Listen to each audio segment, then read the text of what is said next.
Hello, welcome to the Lost Art Podcast. I'm Paul and I'm here with Gar. That's me. Good stuff. Today we're going to talk about something that we almost did before, kind of in a way. We did a podcast before called We Are Never Getting Back Together, or else it was called All Broke Up, about bands who broke up for whatever reasons. But this one today is specifically about bands who either hate each other or fought to fucking tooth and nail all the way through their careers. Bands who have maybe still bad blood, or else just at some stage for years. Some of these are all right with each other now, but Jesus, these are bands who fought each other. Like, not Blur versus Oasis. I'm talking like fucking Fleetwood Mac versus Fleetwood Mac. In our band Turmoil. Although we will not be doing Fleetwood Mac today because we've done that a billion times. We've done Oasis a few times. We've done a lot of them on that podcast. Never Getting Back Together. Yeah. Only one have got back together since we did that. That was about a year ago. We did that. Rage Against the Machine got back together for the big dollars. Of course they did. Don't blame them. Did they play that gig? Obviously not. I don't think so. I think so it's probably not actually happened. Yeah, so they haven't actually got back together again. So we're still 100%. Yeah, exactly. The record is still strong. So today's one is called No Love Lost, and it involves bands that have had massive rows. Yeah. So without further ado, who is your first one? First one is the Ramones. The Ramones is a big one. It's one of the earliest ones I remember. I picked the song "The KKK Took My Baby Away" because it's actually about the fight when Joey Ramone was writing the lyrics. I picked a few of it. I picked all my titles are to do with like sort of referencing this playlist. So I'm glad you did that as well. Nice. As often as I could, enough. Yeah. So the big fight in the Ramones was Joey versus Johnny. Joey Ramone versus Johnny Ramone, and this was pretty much like it was there from the get go. Johnny Ramone was kind of the de facto leader of the Ramones. He wrote not most of the songs. I think he wrote like half the songs, and DD wrote half the songs, and Joey was kind of let loose lyrically, do what he wants. There was a weird kind of power dynamic in the Ramones where Tommy Ramone, the first drummer, he didn't want to be the drummer. He was just their mate. And he couldn't really even play drums. He kind of banged around a little bit, but he was the guy who knew all the moving parts of the Ramones. So he knew kind of independently. He knew Dee Dee, he knew Johnny, he knew Joey, and he kind of said that all of them, like, so they'd all be kind of bumming around in these bands, like glam bands and pub bands. I was like, lads, you just need to like use it all. Be great together. You should absolutely get together and make a fucking band. And they said, all right, yeah, but like only if you're in it. And he was like, I don't want to be in a fucking band. I want to be a record producer. So no, you have to be the drummer in the band. It's like, fuck, I'll be the drummer in the band for a while then, get you going. So he the first couple of albums, Tommy was the drummer and he held it all together. But Johnny, the guitarist, he was definitely like, he was the fucking iron fist in the band. He dictated where people sat in the van. He dictated what time rehearsals were at, what they ate, where they went, how much they could drink, the whole shebang. He was the iron fucking fist in the band. And Joey was this kind of real shy, kind of awkward fucking fella. Like he was, Joey Ramone was born with a thing called a teratoma, which is this spinal tumor. And the spinal tumor, they contain like teeth and hair and bone. It's almost like a fucking vestigial twin or something, you know. And that was removed from him when he was a baby, but he never really got over it. So he wasn't like malformed, but he was fucking odd. You know what I mean? He had a bad immune system as well. Yeah, exactly. That's one of the things that eventually led to his death. I'll talk about that later on. Can I just jump in real quick and just embarrass myself a little bit? As a kid, I came in like very late with the Ramones, and here's the thing: I'll tell you two things. I thought they were all related. And I thought they were the Ramones. This is when I was very young. I also thought that they were a made-up band like the Monkees. Oh, right, yeah. Because I had just seen cartoons and movies and videos and sort of stuff like that. Yeah. Like when I was like, whatever happened, I never heard early Ramones. Yeah. And then I actually started listening and was like, hang on, this is an actual band. Yeah, an actual real band. Like, yeah. And they're not related. No, they're not related. The name comes from, Ramones' name comes, they were all obsessed with the Beatles. They were all grew up and they were all fucking mad into the Beatles, and then they were mad into Wings, and that Lennon and McCartney done. And that's what didn't they do movies and stuff? Yeah, they done loads of movies. Yeah, that's what it was. As a kid, I saw them on television. I thought they were a made-up band. But like realistically, they're way more important. Like obviously, the Beatles as well. Yeah, exactly. They were in loads of bits and pieces, and like I said, there was like little animated series. I don't think they had a cartoon per se, but there was definitely cartoony things with the Ramones in them, and they had there was comic books and shit like that. They obviously done the Rock and Roll High School thing. With like Phil Spector, and like there was like that's kind of where Johnny Ramone met his match, was Phil Spector. But every time he'd act the bollocks, Phil would pull out a gun and hold it to them and say like, "You're not leaving right now, Johnny. Like you're not in control of this situation." And that's one of the things that it was fucking batshit mad. But the name Ramones comes from because we're all obsessed with the Beatles, and Ramone was the name that Paul McCartney used to use when he checked into hotels. So he'd check in as like fucking something Ramone, or Ramone, or Jorge Ramone or something Razor like that. Ramone. Exactly, yeah. So he'd always use the name Ramone when he checked into hotels to stay anonymous. So they knew this, and they were like, fucking, let's call ourselves the Ramones. So they all start dressing. They actually all dressed like Johnny. Johnny is the one who dressed like that, with the kind of the motorcycle boots and the torn jeans and the leather jackets. And Tommy, who was, like I said, the guy who kind of held the whole thing together, he was like, this is a great look. Why don't we all wear this, and we all take the Ramones second name, and we just look like a gang? So that's kind of where it came from. But this is Joey versus Johnny, and it's they pretty much didn't really talk to each other for 22 years. Like Johnny was kind of a bully, and Joey was real shy, and it was just such a weird fucking thing. Like the whole thing started in high school at a band called Tangerine Puppets, where Tommy and Johnny were just kind of messing around, and they had this little band, and then eventually they get introduced to Joey and Dee Dee. I think they met Dee Dee. Dee Dee was like working in a fucking a laundrette or something like that. Right. But Dee Dee had been working as like a male prostitute on the side and stuff like that before. So he was a proper kind of street rat, a proper fucking urchin, like, But Tommy said he couldn't be in a band with Johnny anymore because Johnny was too volatile. He bursting people open on stage, and if anybody slagged him, he'd run down and belt them with his guitar. He had this famous guitar that everybody wants now, called a Mossrite guitar, that go for fucking insane money now, but there's one of these things that he bought for like $50 in JC Penney's or something, an absolute Argos catalog. They weren't really a great guitar or something, probably, were they? Yeah, garbage. They looked fucking deadly. It was like an upside down Strat with a weird head. It was deadly. There's loads of stuff like that. Even the band Ghost sell a lot of those Hagstrom guitars, and they are apparently like just decent guitars. Yeah, at best. At fucking best. Yeah. But like I said, Joey was born with this fucking thing that it kind of affected him forever, and he was bullied by his father, and he was super shy, so he wears sunglasses day and night. He was diagnosed with paranoid schizophrenic, and the doctor said he had mild brain damage as well. Jeez. And this eventually led to him having like extreme OCD. And like he was one of these guys who had to like turn the lights on 4 times, that's hard enough. That's hard enough to do that on your own, but being in the band with that exactly, shit. And that used to drive Johnny fucking mad. Like the rest of the lads didn't really give a shit, but it would fucking destroy Johnny. Johnny's like, get in the fucking van, like you don't have to open and close the door 4 times. This type of shit. He couldn't fucking deal with it anymore.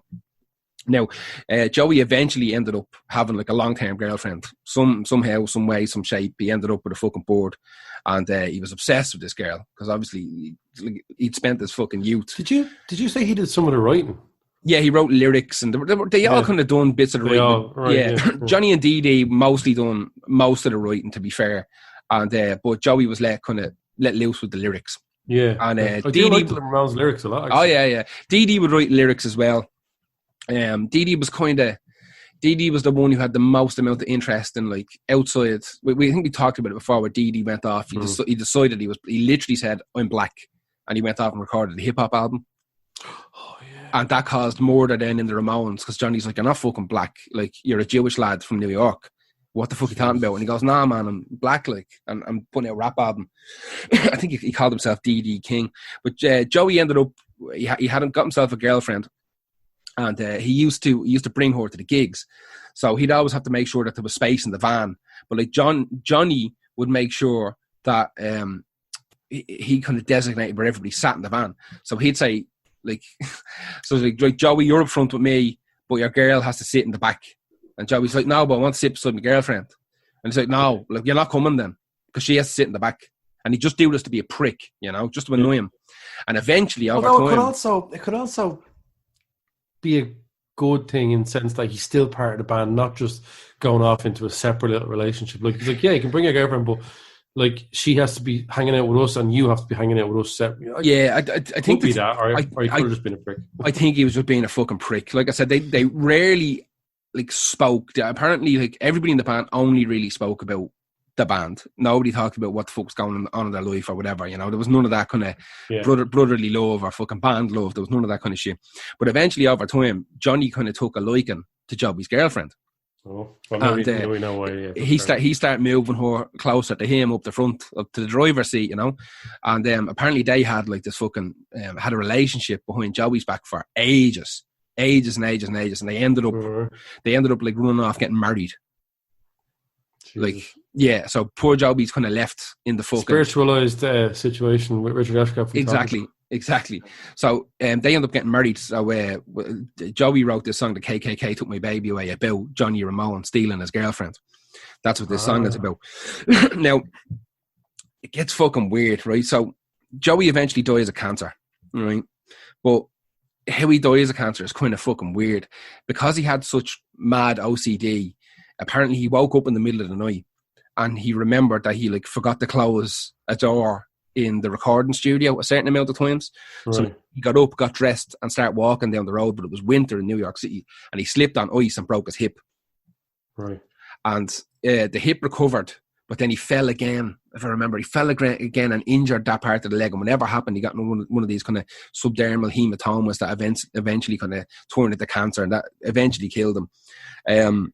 Johnny didn't go to the funeral. He wouldn't go to the funeral. When asked about it, he said like he wouldn't go to fucking mine, so we would have bought him home. That's weird. That's a weird argument. You can never fully tell. You can never prove that. Yeah, exactly. Like they just hated each other. Apparently, there was one night where Johnny Ramone got hopped outside the club and got the shit kicked out of him, and he had to have brain surgery to relieve like pressure on his head. And when Joey was told that Johnny had to go in and get brain surgery and that he might not come out of it, apparently he was dancing. He danced around the fucking recording studio. He was like, "Oh, I fucking hope to God he never fucking wakes up." All this kind of shit. I know people like that are spiteful and bitter. Like I can be a spiteful and bitter cunt, but someone's dying now. That's her off. Exactly. Dee Dee overdosed on heroin. He was always kind of back and forward on fucking heroin, getting clean and getting back on it. The lads pretty much let Dee Dee do whatever the fuck he wants, because apparently like Dee Dee could literally you could shoot him 3 times and he'd still get up on stage and play and be perfect. Yeah. He was just one of those bulletproof blokes. So like it didn't bother Johnny in the slightest that like apparently his quote unquote mate was like banging up heroin and fucking ODing all the time and having relapses. He didn't give a shit. As long as Dee Dee showed up to the gigs and played, he didn't give a fuck. Like that's how much of an iron fist there was. The same way with Joey, like he wouldn't let Joey away with fucking, having to go up and down the stairs 4 times or open the door, turn the lights off. He'd be slagging him, calling him a retard, calling him a fucking, like every name under the sun, just constantly belittling and slagging Joey. And Joey kind of had very little to give back. He was just too shy. He was just this quiet, shy bloke, liked being a rock and roll star, and that was all he really wanted to deal with his life. Tommy dies of cancer. Johnny dies of cancer. Cancer is just the main thing in the Ramones. There's a solid chance that if Dee Dee didn't die of fucking OD, he probably would have got cancer and died as well, or else he'd still be alive running around. Tommy played a gig. He had a bluegrass group with his wife, and they played in Whelan's a couple of years ago, I think the year before he died. So he kind of kept in the music. He stayed on even after he left as drummer. They brought Marky Ramone in instead. He kind of picked his own replacement, brought him in, and he stayed on as a producer for a while. When Johnny died, they did a final Ramones concert in, was it 96 or something like that? Done like a farewell concert. And at the minute the show was over, like no word said that we should have walked away. That was fucking it. Johnny died of cancer. Johnny paid for a giant bronze statue of himself on his grave in the Hollywood cemetery. He'd moved to Los Angeles, but when quizzed about like doing a reunion, he was like, apparently at the start he was like, I never want to see Joey Ramone again. I have no interest in being in a room with him, let alone being in a band with him. And then apparently he kind of softened a couple of years before he died. It was like, maybe we do a reunion. But then Joey died. And so Joey died before Johnny, and apparently he had said that like he'd never going to play music ever again. He was done, because like Ramones was his band and Joey was his singer, and without Joey, there's no point in playing music again. So like he kind of made up for it as he got older and kind of mellowed out a little bit. I think he realised that he'd made a bollocks. Yeah, that happens. That's going to happen a little bit during this playlist. We'll see that. Yeah. I always felt bad for fucking Joey Ramone. You know, he's one of the biggest names in punk rock and one of the biggest names in music in general. And he's fucking had a terrible life and a terrible like Johnny was bullied by his dad as well. Like he kind of just took those attributes on. It's it's a self-fulfilling prophecy. And anyway, that was Ramones. KKK Took My Baby Away. Who was your first one? My first one is the Eagles. All right. So a lot of people will know that the two main honchos of the Eagles are Glenn Frey and Don Henley, but there's other members of the band that I will find that a lot as well. Again, this playlist that there's other members who are not part of that brilliant duo in a band and have to suffer the consequences, or else maybe cause them. We'll find out a little bit more anyway. I'm only going to go from Hotel California onwards because that's really only when the trouble starts. Yeah. And before that, guitarist Bernie Leadon had just left to be replaced by Joe Walsh. I like Joe Walsh a lot. I think everyone does, because the band were moving away from that Eagles country sound and into more hard rock. Eventually stadium rock. It wasn't his bag. After they had an argument about the direction, he poured a can of beer over Glenn Frey's head, and that was the end of that. So Joe Welch stepped in for Hotel California.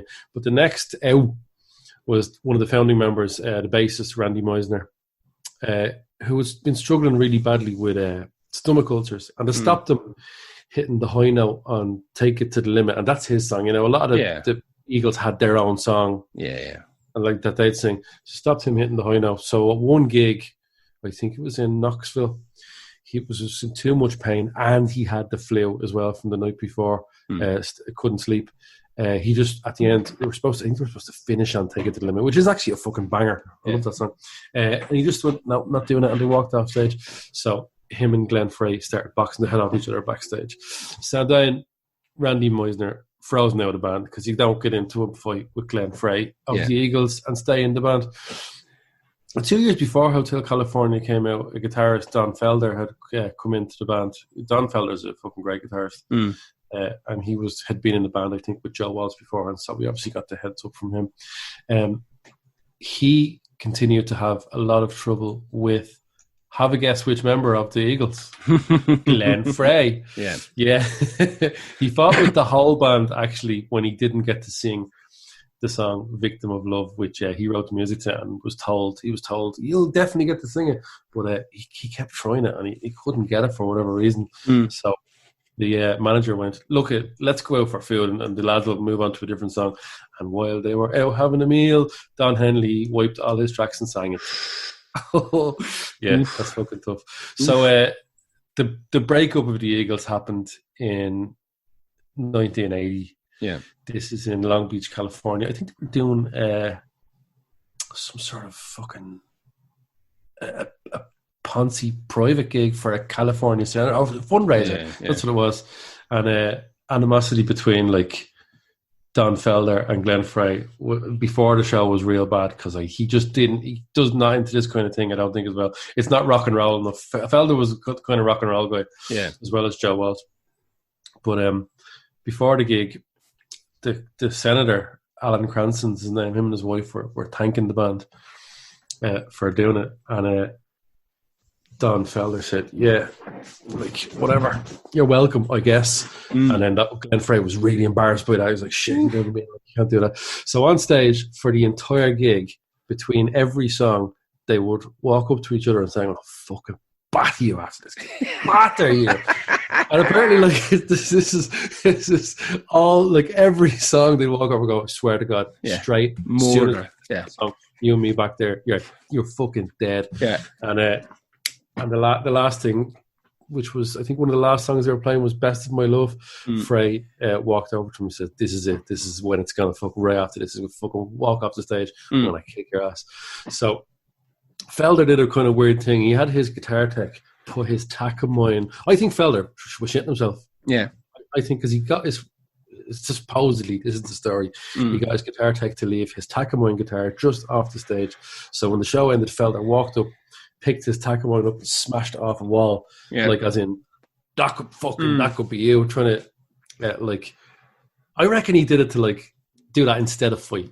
Maybe, yeah. Show that. Yeah. But, hold me back. Yeah. Glenn Frey reckons he did, and he says to me, he goes, I know you did that, and I know why you did it, and I know, and do you know how I know? Says, that's your cheapest guitar. Yeah, that's why you did it. It's your cheapest guitar. So Felder jumped in a limo and drove away. Then the bassist, the bass, then Timothy B. Schmidt calls them the next day, and I was like, "What's the story of the band?" They were like, band's over, it's gone." Yeah. They got back together in 1994. This everyone knows the story, but it's kind of very clever quip. Don Henley said when he was asked with the Beatles the Eagles ever play together again, he said when Hell Freezes Over. So they named the band, or named the album. Man, Hell Freezes Over. It's a live album. It's got a couple of songs on it. It's got the song that I chose, Get Over It. Yeah, because whatever. Things were going all right between 94 and 2001, so that's like about 7 years or something like that. Yeah, 7 years.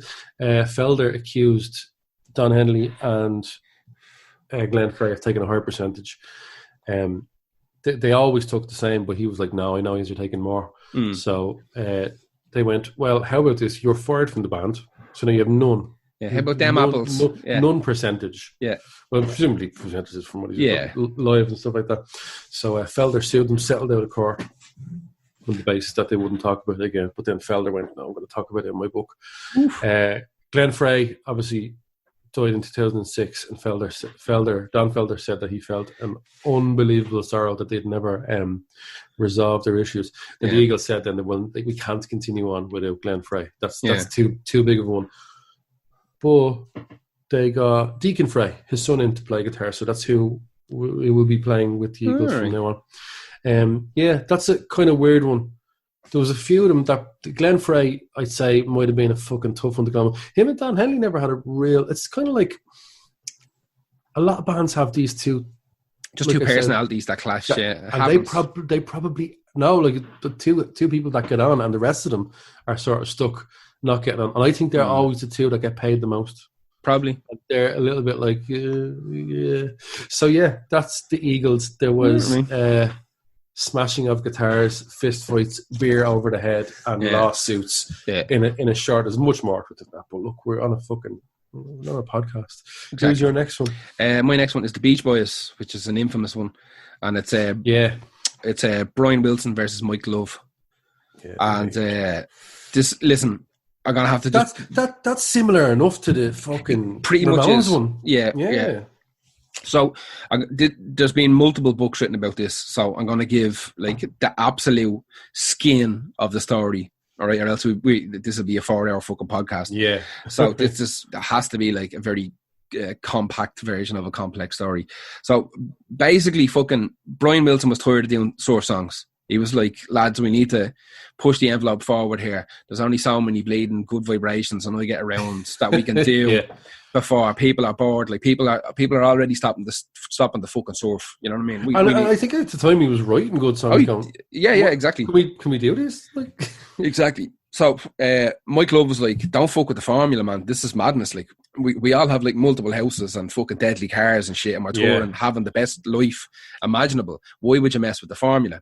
So the whole dynamic in the Beach Boys seems to be very fucking like complex. Like Brian Wilson was fucking touched by a bleeding angel. He wasn't the full. Absolutely, he was not playing with the full deck, and we've covered that before. But he was playing with a bit more of a deck, but a different type of card. He definitely was. Yeah, people are playing fucking Snap, and he's playing fucking Mahjong or something with cards. He's just doing his own thing, and it makes sense to him, and it makes sense to people who are kind of progressive enough circling the band who are like, Jesus Christ. It worked with all the session musicians. They were like, dude, this is exactly. This is bananas. Exactly. So what happened was they said, just to show fucking Wilson up, let's give him a fucking album. So they gave him Pet Sounds. And off he goes and makes like fucking one of the greatest albums ever made. And the rest of the band are essentially not really involved in it. Wilson brings in session musicians. He brings the lads in to sing, but he makes them do mad shit like lie down on the floor and hangs microphones over them and starts swinging it back and forward. Starts doing mad shit, and they're like, well, "Come on, we not just talk about going fucking surf in USA." So normal, weren't they? Like, exactly. The rest of them were so normal, just normal. Now, eventually, none of them ended up fucking normal. Apart from the gargle, yeah. Yeah, exactly. So it turns out that like Pet Sound becomes like literally one of the greatest fucking. One of the greatest albums ever. Eventually, made. I think it was slated. At the start, nobody knew what to do with it. It was such like I think people were saying like this is really good, but like this is not the Beach Boys. What are we gonna do? What are we gonna do with this? So after this, Mike, Jesus Christ, Mike sues Wilson for like some missing royalties and shit like that, right? Because he said that he had written some lyrics for Pet Sounds and he'd written some lyrics for some of the older songs and it just wasn't working out. So Brian, instead of like eventually years and years later, there's going to be a massive court case. I know what I mean, a massive court case that drags its fucking hole, right? But while all these troubles are starting to brew, Brian just kind of backs off the Beach Boys. He's like, I'm going to stay in the Beach Boys. I'll do whatever the fuck you want. Like, let's just fucking whatever. Let's just be the Beach Boys again. So after Pet Sounds, they release a bunch of albums that are they kind of somewhere between Pet Sounds and traditional stuff, where Dennis is doing more, Mike Love is doing more. Like it's so.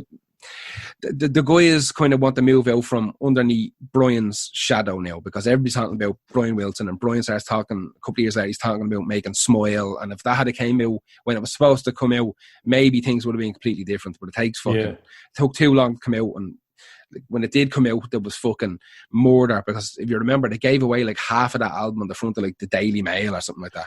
I remember, it's just been taking too long. Now, just great stuff on it from what I remember. Yeah, I think it was like 30 years or something it took fucking to make the album. But like they gave out most, I think maybe half of that album on a CD on the cover of the Mail on Sunday. Right. And once that came out, like Mike Love just fucking rears his head again. Essentially, every time something happens, Mike Love jumps up with a lawsuit. That's kind of his gig. He's just lawsuit. I'm owed money, and whenever you make money, I'm going to be there. Exactly. Money.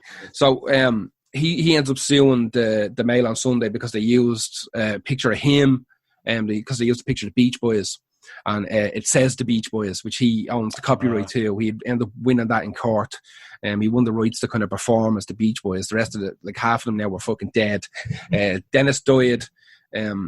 Dennis Wilson died fucking mentally. He was on drugs, and he remembered he was walking by a river, and he remembered like 4 or 5 years ago he threw a load of stuff in this river, and he was so high on drugs he climbed into the river to find the stuff he threw in there 3 or 4 years ago and died. Yeah, that's right. Mad shit. But anyway, years later, after the Beach Boys inevitably kind of disband and just explode, where nobody really in the band kind of gives a fuck. Like Al Jardine starts like Mike Love versus Jardine, and like the whole thing is just Mike Love versus fucking everybody. Mike Love wants to keep going, right, and all the rest of them are over it or dead. Maybe that was his tentative link, constantly suing them so he'd get to see them. Maybe, but apparently it seems like every single time something happens in the Beach Boys world, it's because Mike Love is being a baddie. Right now, there's been again, Love has written books about this where he has a lot more facts and details in his book than anybody else involved. Well, it would do if you're litigious. No, exactly. But he was apparently like he wasn't really into the whole like all that the Wilson brothers were like mad into drugs and gargle, and he was like, I don't mind smoking a joint every now and again, having a can of beer, but like these cunts are fucking bananas. So he wanted to try and keep things on track, So a couple of years later, they have this bananas fucking lawsuit, and all Mike Love wants $750,000. He's like, I want $750,000 for back royalties for like lyrics that I had done. Seemed that much, but what year is that? This is the late 90s. Still the late 90s. Still not that much. But he apparently not be in the fucking Beach Boys coffers. Well, apparently Brian Wilson had just won a lawsuit and had been given $10 million by like the record label, right? So the minute that happened, Love sticks his head up and he's like, I want $750K. But Wilson at this stage is in fucking space, right? Yeah. He hasn't a clue what's going on any given day. Like his doctor has to come in. This lawsuit goes on for fucking so long because every second day, Wilson's doctor walks in and goes, "No, he thinks he's fighting aliens in space today. He can't come into the court." Or Was he it his doesn't doctor know. or his manager who was a scumbag? His manager. Keeping him fucking. What's his fucking name? His name is Maynard, or so I can't remember his fucking name. It's like a second name was his first name. I can't remember. Yeah. And he was a scumbag. But he also had this like psychiatrist called, I think it was Lanyard was her name, or Lambert, and she had like it was almost like a cult that he was in as well, and they weren't really involved in the court case. He had this like doctor, but the doctor would come in and say like, "No, Brian can testify today," and they'd bring Brian in and they put a keyboard in front of him and he had to like play all these old songs, and it was fine. He just pull them out and like, "There now is day, could be California Girls," because apparently where does it come from was David Lee Roth had done California Girls, and Mike Love had written some lyrics for California Girls, if I remember correctly, and he had also he had changed one or two words in songs. Like he'd literally like, instead of like "I get about," he said like, "No, I get around," that type of thing. Yeah, like that, like one word changes, but they were kind of important in the long term. So Brian Wilson's solicitors were like, "No, don't give that cunt 750k. Like, no, we'll take this to court and we'll win. We'll take this to court and we'll fucking win." And Brian Wilson's like, I like ice cream. I just want to watch fucking. Apparently, he watched like 8 hours of television a day. He just gets up in the morning and starts eating like Pop-Tarts and ice cream, watching television. And then they wheel him off to the studio. He does a couple of hours in there, and then he goes back and he watches TV. He's just obsessed with watching television and eating junk food. So he didn't really want to go to court. He didn't understand why he was in court. This was just his circle around him were making him do all this. This was I just remember Eugene Landy. That's your man's name. That's it, Landy. Yeah. And that was his psychiatrist. Wasn't he keeping him? Like he wasn't. Brian Wilson wasn't that mentally ill. They kept giving him mad shit. That he was on. He was on like 12 different medications a day, and the main one was lithium, just to keep him fucking stable. But they were giving him so much other stuff, it was fucking with the lithium. Yeah. So he would literally spend days like not knowing where he was, who he was. We covered a bit of this before. He didn't even know his own children. He hadn't a clue what was going on. There was like one of the days of the court, like he full on didn't even remember that he was in the Beach Boys. He was like, "Oh, really like those songs? Like I want to go and see them one day." All this kind of shit. Great, like he hadn't. They were showing him pictures of him, and he was like, "Who's that?" And apparently he didn't like seeing pictures of like his father and stuff like that. They had all these pictures blown up in the court. Was a bit of a dick. Yeah, he didn't like seeing them, so he'd actually react like a child, like a beaten child. And when he saw these in court and shit, they had to move them or move him and all this kind of stuff. Well, Mike Love was being very, like you said, kind of litigious and he's very factual. And he ended up winning, and he ended up getting 3 million. And apparently, what had happened was, so the 10 million that Brian Wilson had got, he ended up getting 3 million to Mike Love. It cost him 3 million in solicitors' fees, and he had to pay Mike Love's fees as well. So the 10 million was just gone, like overnight. You know what I mean? When the whole court case was over. So the 10 million was just puff into fucking obscurity. But you ended up like Mike Love, like Mike sued Brian Wilson about his autobiography as well. Like, of course he did. And he won $1.5 million. He won $1.5 million over because he apparently, I haven't read it now, but apparently Wilson's biography, which obviously he didn't write, was ghostwritten or whatever, or put together from stories. Yeah. It's just absolutely like, and then we went there and done this, and then it was the year 2000. Do you know what I mean? Well, Michael was like, on the 6th of January at 11 o'clock in the morning, we went to a McDonald's and I had a McRib sandwich and I only had half of it and I had 2 sips of my Diet Coke. He knew everything. He had everything worked out and everything remembered and everything written down. Well, Brian's was just this mishmash of madness. But something was said in Brian's autobiography that Mike took exception to, sued him, got $1.5 million. He sued Al Jardine, who'd been touring under the name of Al Jardine of the Beach Boys. He sued him and won. Which he was? Yeah, exactly, which he was. He sued him because in 1998, Mike Love was granted a license to tour as the Beach Boys. I suppose, but you think you'd say of the Beach Boys would let you away with it, but yeah, because apparently Love and Jardine, I think, had done something beforehand. But like, even I remember, if you go back like 15, 20 fucking years ago, they used to be like twice a year you'd see like the Beach Boys performing in Butlins.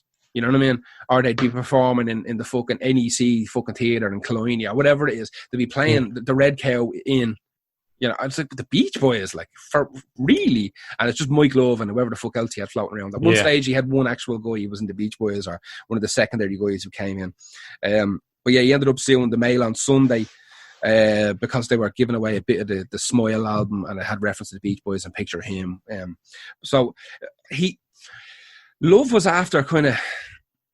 mostly after Brian Wilson, it seems, because he didn't like being in the shadow of Wilson. He fought tooth and nail to stay the actual Beach Boys, as opposed to like Brian Wilson and the Beach Boys. Do you know what I mean? Yeah. Which is kind of what it became. And even like the song I picked, what did I pick? Kokomo, and which is a Mike Love song. 100% wrote it. the whole shebang. That's his song. And apparently, like Brian Wilson, the court case didn't even know that like that was a Beach Boys song that had been released, and I think he played on it as well. And he was like, he heard it, and he was like, "That's a really old song." Like, and apparently one day he got into I think they were talking about Kokomo being a fucking an island off Malibu or wherever the fucking hell it was. Apparently Wilson was that fucked. He got in a taxi one day and asked to go to Kokomo, which is just this fictional place that Mike Love invented, which is like, we drink pina coladas out of coconuts and go surfing every day. Yeah. But it's just the bullshit Narnia land of surf that Mike Love pulled out of his hole. And Brian Wilson was like, got in a taxi, he was like, "Bring me to Kokomo, that sounds fucking amazing, like, that's where I want to go, that's where I want to be." That's how fucked he was. But yeah, it seems like Mike Love just had a general dislike for Brian Wilson being really, really good at his job and kind of taking the uprooting the Beach Boys from what they were supposed to be, and he kind of kept that up. Now they did get back together again. There was a couple of Beach Boys reunion tours with like as many of the fucking originals as humanly possible. So it does seem like they can put that aside. It just looks like Mike Love is mad for pulling the guns out on a good suing session. Like, yeah, nobody is allowed any room to fuck with the Beach Boys. That's his baby. That's his fucking baby now. You know. Yeah, I don't know. I'd love to find out what he really thinks of Brian Wilson. Probably, I must try and read it up, because I think that I think maybe there might be a part of it where they're thinking, right, these people are suing people on behalf of Brian Wilson, and that cunt's not even seeing half of that or whatever. So I want some of that. Oh yeah, so maybe that's part of it as well. Almost certainly there's a degree of that, because I know that Wilson has said like he doesn't harbour any, like at the start he was annoyed by Love, but then like Wilson being Wilson, like he'd forget that he was annoyed by Love, and then think that he's his fucking mate again. No, there's my cousin back again or whatever. Like he kind of jumped between literally love and hate with Mike Love. But Mike Love just kept up this kind of fucking like ignorance on behalf of himself against the Beach Boys. It was like, if it's not me, obsession. But then again, maybe it could be just like, if there's any money being made with anything to do with the Beach Boys, I want some of it. Oh yeah, almost certainly that's the way it goes. Anyway, that's the Beach Boys with Kokomo, Brian Wilson versus Mike Love. Who's your next one? I had to go with the Kinks. Yeah. The Kinks, as a lot of people may or may not know, the two brothers, Ray Davies and Dave Davies, have been fighting since they were fucking kids, I suppose. Really never stopped since they were kids. Ray Davies had a really fucking awful experience. Actually, both of them did, but mainly Ray. On his birthday, his sister gave him his very first guitar, and then she died that day. So maybe one or some part of it going like, I will be. Even though Dave Davies was actually the guitarist. You know, Ray Davies was the rhythm guitarist. But, you know, we talk about rhythm and lead. The both of them are fucking fantastic. But it kind of started from a childhood when Dave's the younger one, as far as I know. Yeah, he is. Dave's the younger one. He remembers they were mess fighting. And he hit Ray. He actually connected and hit him. He fell on the floor. And Ray was out cold, or he thought he was out cold. And Dave leaned over and was like, "Shit, I'm sorry, are you all right?" And Ray was grand, opened the eyes and battered him around the room. And he said since that he felt this real weird thing with his brother, because he was like, it was an accident. I felt bad about it, and you knew I did, and I also was concerned, and then you just battered me. I think stuff like that can stay with you for a very long time. Oh yeah. But they had this is not just the two lads as well. They had a drummer, Mick Avery. That's a great drummer. Punched Dave Davies so hard that well, you don't have to punch someone that hard in the nose to make them give him two black eyes, but he did anyway. So Dave Davies is playing the gig with the sunglasses on, and he's like still in his head like, fuck that cunt, man. Fuck that drummer. So he turns around and he goes, do you know what, you'd be better playing the drums with your dick the way you were playing tonight. And the drummer Avery threw a pedal at his head, knocking him out 16 stitches. Avery thought he'd killed him because that blood, like that amount of blood, was dead. Legged it, ran away from the gig.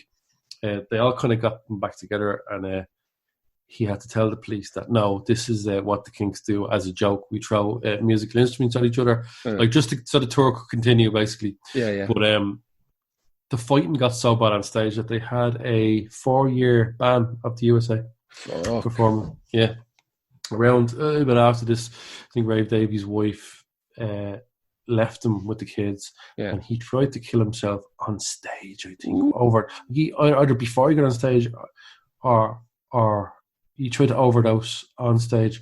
This is where they don't quite hate each other. They don't like each other. But Dave Davies took him on holiday. He became very protective of his brother because he knew he was having an absolute mental breakdown. Through all this.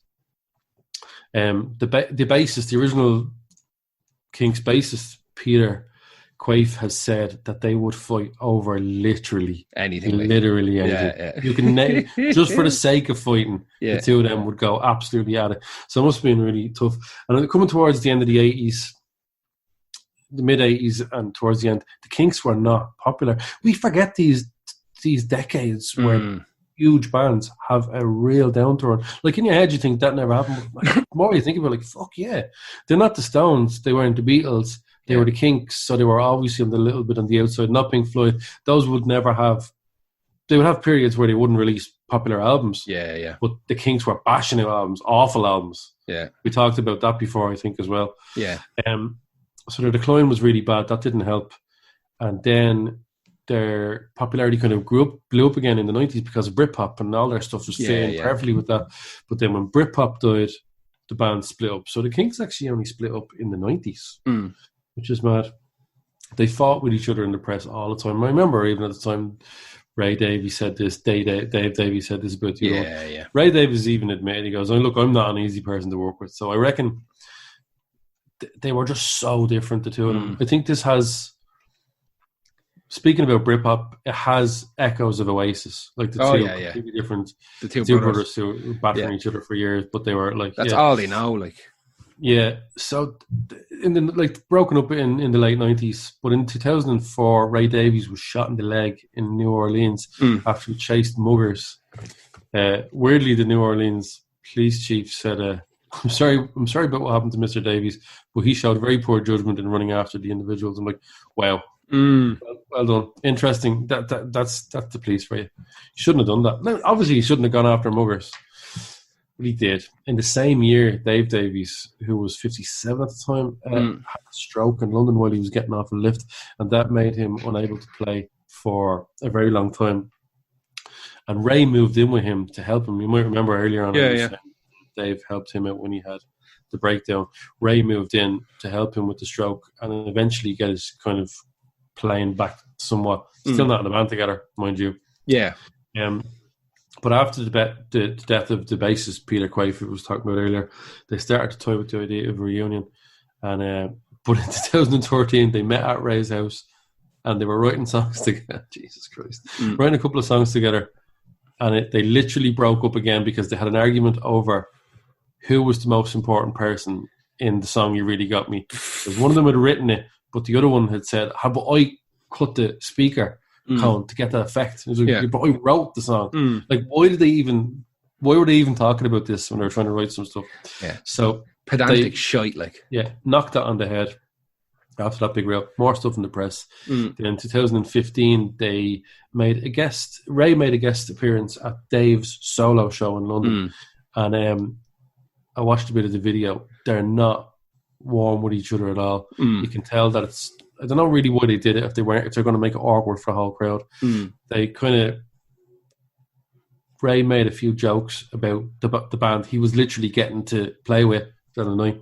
They didn't shake hands. They kind of just like bumped fists or whatever and walked off. He thanked the crowd and walked off, and apparently it was real fucking awkward and weird. Reunion wasn't happening until 2018 with the death of the other bassist, Jim Rodford. The press went, "Oh, he's going to get back together." They said, "Yeah, we're working on a new album." So they're in their mid-70s working on an album for 2020. The Kinks, like, I don't know. Yeah, maybe they're not. I think the Kinks are one of those bands that have to keep reviving with good shit, or people won't care. Yeah. If you release enough stink, people will. Like, what happened to, like, the Rolling Stones kept going, but they released, not for me, but for a lot of people, good stuff, and their gigs were unquestionably brilliant across the board. Like, they're great live and stuff like that. But the Kinks didn't have the material, and they weren't really playing good gigs, and they weren't really mates, and they broke up for too long as well. You can't do all that and still be popular. So exactly. Kinks are, so keep your eye out for a new band called the Kinks coming out. I chose the song "Over the Edge." That's what happened. Who's your next one? My next one is the Libertines with "When the Lights Go Out." These little rap junkies. Yeah, exactly. It's the weird relationship between Carl Barat and Pete Doherty. So you had Carl, Pete, John Hassel, and Gary Powell. I've actually met Gary Powell. I was out drinking with him. He was playing played a gig in our place. He was drumming for Sylvain from the New York Dolls. He was doing a European tour, and Gary Powell was drumming. He was sound. He was 100% sound. And he seems, from what I'm reading, like, Gary Powell seems to be like the guy who just like wants to play the fucking music, doesn't give a shit about the rest of it, you know. But there's a weird relationship between Carl and Pete, and it's so fucking weird. Like, apparently, like, a lot of kind of press people and insiders always attribute it to like almost like sibling rivalry, you know, or the need to kind of outdo each other. But like, the fact remains that like Pete Doherty was like a full blown drug addict, like almost forever, like heroin, crack, fucking whatever he get his hands on. And this caused like mad stresses in the band, where like the two lads would be fucking taking lumps out of each other. But mostly Carl trying to sort him the fuck out. You know what I mean? Like, what the fuck are you doing? We're in a huge band. We can fucking have everything we ever wanted. And Doherty's like, I just want more drugs. Like, that's all. I just want fucking drugs. And he apparently, Carl had even said, like, I actually considered like starting to do heroin just to see if I could understand where Doherty was coming from, to see maybe I could help him if I knew what he was fighting. You know what I mean? Like, because drugs are not coming from drugs being great. Well, I'm sure they are, but I think the addiction comes from somewhere. Like, Doherty he'd been a dealer and a prostitute and all in his fucking early teens, you know what I mean? And he used to mug his clients because they wouldn't rat him out. You know, he'd have a lot of he'd have a lot of like fucking married men and stuff like that. So he'd do the job on them. Pete Doherty was doing that, was he? Yeah. Ooh. And then he'd whatever, steal their fucking wallet or mug them as they left because they wouldn't be able to rat, you know. There was a scene in extras. Yeah, exactly. He stole me watch. Yeah. Oh, Daddy, call the police. No, don't call the police. Don't call. Exactly. So there was a couple of occasions where like Doherty was just put out of band. It's like, you're going to rehab, or you're not. You know, you have to sort your fucking self out before you can rejoin the Libertines. And on one occasion, I think the Libertines were in Japan or something, doing a little tour over there, and Doherty was staying at home, fucking doing all the drugs in the world, and he was like, fuck Carl Barat, and he broke into his house. He breaks into Carl's flat and he steals like guitars and computers and all this kind of shit from like the singer in his band. You know what I mean? Like, he's like, fuck this cunt, I'm gonna fucking rob everything he has. Breaks in, steals all this shit, he gets arrested, he's sent to jail. His charge sheet is fucking bananas, by the way. If you ever want a good read and go and look at the amount of times that Pete Doherty's being arrested and like sent to jail or rehab, it's a very, very long read. So much like forced rehab and jail time and all this kind of shit. Like, it looks like the two lads they tried a fucking 100 times to try and get on the same page. You know what I mean? With each other. Where Doherty get clean for a little while. He's like, I want to do this band. I want to do this fucking band. And the band eventually kind of dissolves. And there you go on.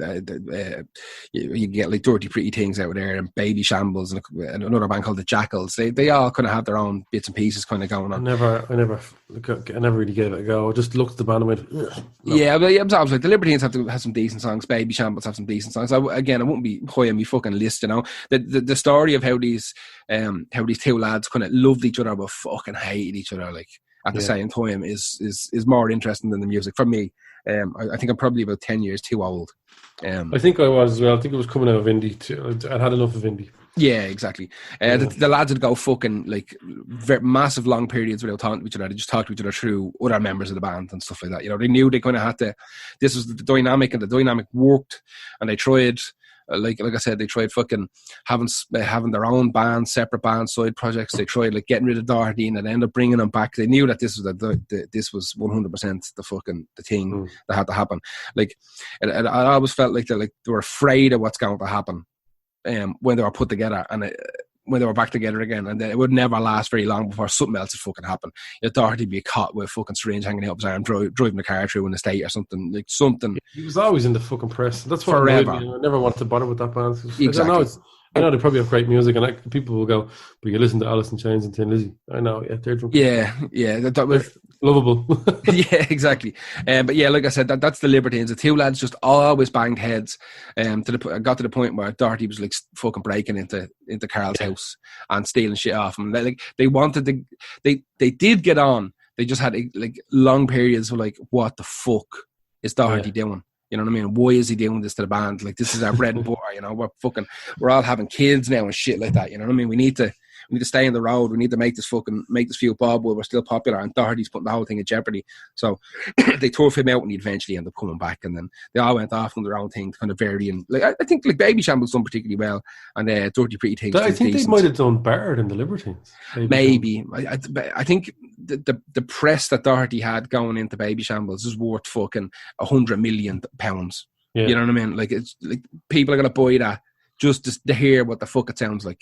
More so all than I can anything else. remember is pictures of them in Camden and in big fucking Del Boy jackets and stupid hats and tattoos. There's a bunch of that. Their management definitely kind of latched onto the idea that like we have like the ultimate bad boy here. We haven't had the a bad boy. Management let them do loads of gear. Oh yeah, yeah. 100%. Like, that was definitely a part of it, because that was, like I said, the dynamic was the two lads fighting, and it didn't matter. Like, it didn't matter really that the music was good, bad, or indifferent. You know what I mean? Are Carl and P fighting again? You know what I mean? Is Posh Spice fighting with fucking Baby Spice again? Is that's going to sell some fucking records? I think it might be the fact that when an English band does music, like, I know it's not the same, but the Hives and the Strokes and all them, something about when an English band does it, like, yeah. I don't know what it is. Like, it's just, and the fact that they're big scaldy junkies as well, which is a terrible thing to say, because these people afflicted by drug addiction, whatever way you want to frame it. I mean, I'm not being fucking sound woke lad today. I'm grumpy and I'm tired. So feeling the pain from last night. Yeah. Anyway, that's the Libertines. Who is your next one? Culture Club. Do you really want to hurt me? Apparently, yes. Apparently, a lot. If you listen to Boy George or the drummer John Moss, who's actually ex-Damned and Adam and the Ants. Okay. They had an interband relationship that was kept quiet for a very, very long time. Yeah. They also used to box the head off each other, and then do some sex, and then do some songs, and then do some drugs possibly, and then do some sex, and then do some boxing the head off each other, and then repeat that. It's mad that, like, they kept. It was apparently the other lads in the band were saying it was extremely stressful to try and keep their relationship under wraps. Yeah, because John Moss was not known to be gay, and still to this day considers himself not to be gay. That's grand, or boy at all. He said the only person he ever loved, man that he ever loved, was Boy George. So it's kind of ironic, because Boy George will out anyone for any reason. Oh yeah, he's mad for it. I don't know if he's still doing that, but he is. The relationship was about 4 years long. And physical, verbal abuse was like kind of the constant thing that's written in both of their books. Originally, they were supposedly called Sex Gang Children, who are already a band. Yeah. I didn't want to Google that because I will never type those words into Google. I was ever. offered, I'll tell you a story. About 2 years ago, I got an email from a promoter. Just quickly, just so let people know that Sex Gang Children are a band that came out like a year later. Yeah. But that's why I don't know about this. But yeah, go on. You got... I got an email off a promoter saying, like, they're back together again. Would you be interested in putting on Sex Gang Children? Because we'd put on a couple of these kind of reformed kind of goth bands. Yeah, you've done... I don't even remember. It was one or two. I can't fucking remember. And so we got this email saying, like, would you be interested in putting on Sex Gang Children? And I'd never heard of them, right? Yeah. I'd never heard of the band. And I instantly, without even looking, I just mailed them back and said, no, thank you. Just because I am not putting a poster up that says Sex Gang Children. Like, it's just not happening. It's not happening. They, honest to God, there could be anybody in that fucking band. Like, fucking Elvis could come back from the dead and be the singer for Sex Gang Children, and I'm still not putting them on. It's just got the grok. I never thought that they were amazing or anything. But I also read that Culture Club were supposed to be called In Praise of Lemmings. I don't know how true it is. They broke up unofficially in 1986. You know, when a band breaks up, they'll never say it, so people are kind of waiting around. Yeah. Boy George was ruined by the breakup of the band and the breakup of the relationship, because they did genuinely love each other. Like, so he got addicted to the gear. And John Moss had to go to therapy for years to deal with the breakup of the band and the relationship as well. Here's one for you. We talk about things that you can attack your band members with. Yeah. We had a good one with Oasis and what was it? A mango? It's a mango or a peach or something. Yeah. Well, one time in a restaurant, John Moss went at Boy George with lobster thermidor. There's a good one. So yeah, he said that Boy George said in his book that the relationship was built on just power tripping each other and machoism and stuff. But he said that they did genuinely love each other and it created a great musical force. The book I was just talking about there is called Take It Like a Man. And then John Moss came out and renamed the book for him Fake It Like a Ham. I don't know. It's sure. Boy George obviously went on to do his career as a DJ, and I didn't realize this in September 1995. I'm whispering into the microphone. His fucking Boy George's younger brother had an absolute paranoid schizophrenic attack and stabbed his wife to death. Wow! I'd read that somewhere. I read that somewhere a while ago. Yeah, that's fucking crazy. So to this day, John Moss is straight and has, I think he's a partner or a wife and kids and stuff like that. And he said that honestly never considered himself gay. He was just one dude that he absolutely loves bits. Yeah. So let's see where we are sort of now. What the fucking delete that today? I thought I exited out of my notes. Yeah. My notes. In 1998, they put their differences aside and did a VH1 Storytellers thing where they were interviewed separately, slagging each other. Oh, fuck, I hate that, whatever, like that. But then they get back. That kind of set some things in motion because it was so big. They did a huge tour, and they called Greatest Moments was the tour and the compilation album, and they both did absolutely amazing. Sex Gangbusters Children. It did Sex Gangbusters Children. They released, on top of that as well, a fifth studio album, so they actually started making music again. Yeah. In 2009, Boy George was sentenced to 15 months in jail after being convicted of falsely imprisoning a male escort by handcuffing him to a wall and threatening him with sex toys. Jesus Christ. 2014, they reunited again to write and record new material and stuff like that. And they had another big album, another big... it's called Culture Club Tribes. Whatever. This is like a fucking name of a TV show. And a big... no, sorry, this didn't... That's what it was, yeah. This is the one that didn't come out. Yeah. It did, but it was postponed because Boy George was getting polyps on his vocal cords. That's right, surgery for... I remember reading about that, yeah. It was rescheduled for 2015, yeah. This is the mad bit. Things are going well. Yeah. Really well. 2016, they're still touring. Now, I had no intention of ever wanting to go and see Culture Club. To me, they're grand. Yeah, it was fine. this new wave with like a really. He is a phenomenal singer. Yeah, George. Like he is. He has that bluesy kind of voice, singing kind of thing. A little bit before like Yazoo. So we're on a roll now. Things are going well. 2018, up till 2 years ago, releasing an album and doing an album called Life Together on a big tour.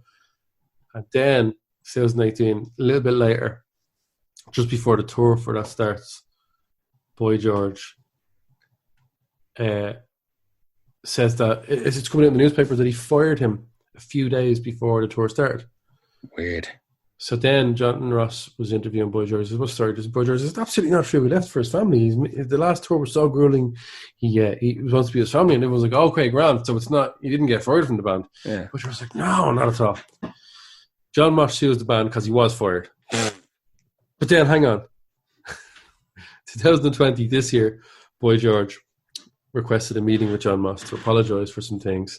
And he said it was the management that wanted him to take a break. All this fucking shite.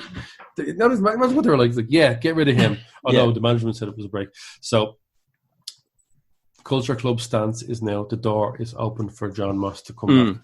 So that is where they stand now. Attacking each other with lobster thermidor, suing each other, talking shite, slagging each other's biographies. They definitely do not like each other. Yeah.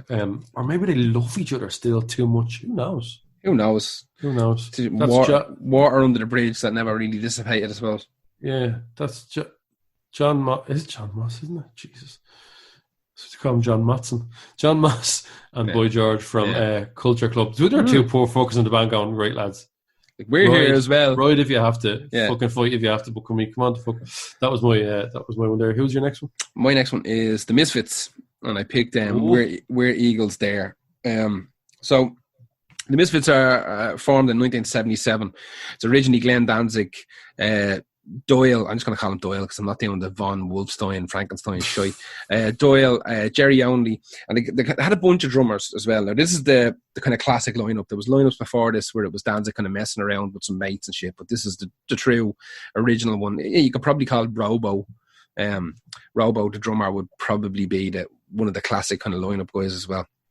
They effectively invented the genre horror punk by kind of mashing goths and kind of horror imagery alongside horror punk. Now they kind of burnt out particularly quick, so they're formed in 77. They kind of start doing a bit of business around 79, and by 83 they've disbanded. Danzig goes on to form Sewan, which kind of evolves into Danzig the band. So it's how do you even describe this weird dynamic? Doyle doesn't seem to give a fuck, right? Doyle played with Misfits after Danzig, and he played with Danzig after Misfits. You know, he'd jump in and play a gig here or there. He also went on formed his own band. He likes to play the music. He does like to play the music. It's also not very good at it, but he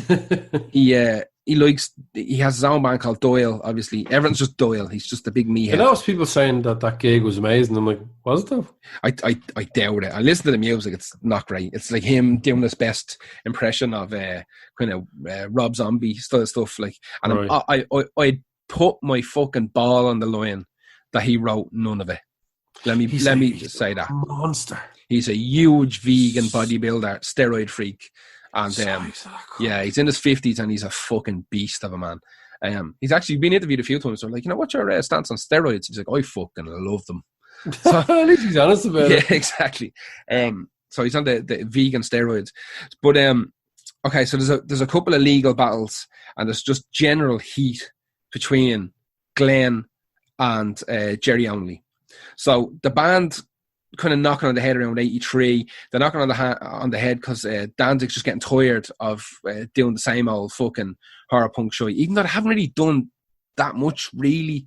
Like, they've got, fucking 2 or 3 albums and like a couple of kind of EPs and collections, and some of the albums are made up of collections of EPs, and it's kind of a clusterfuck.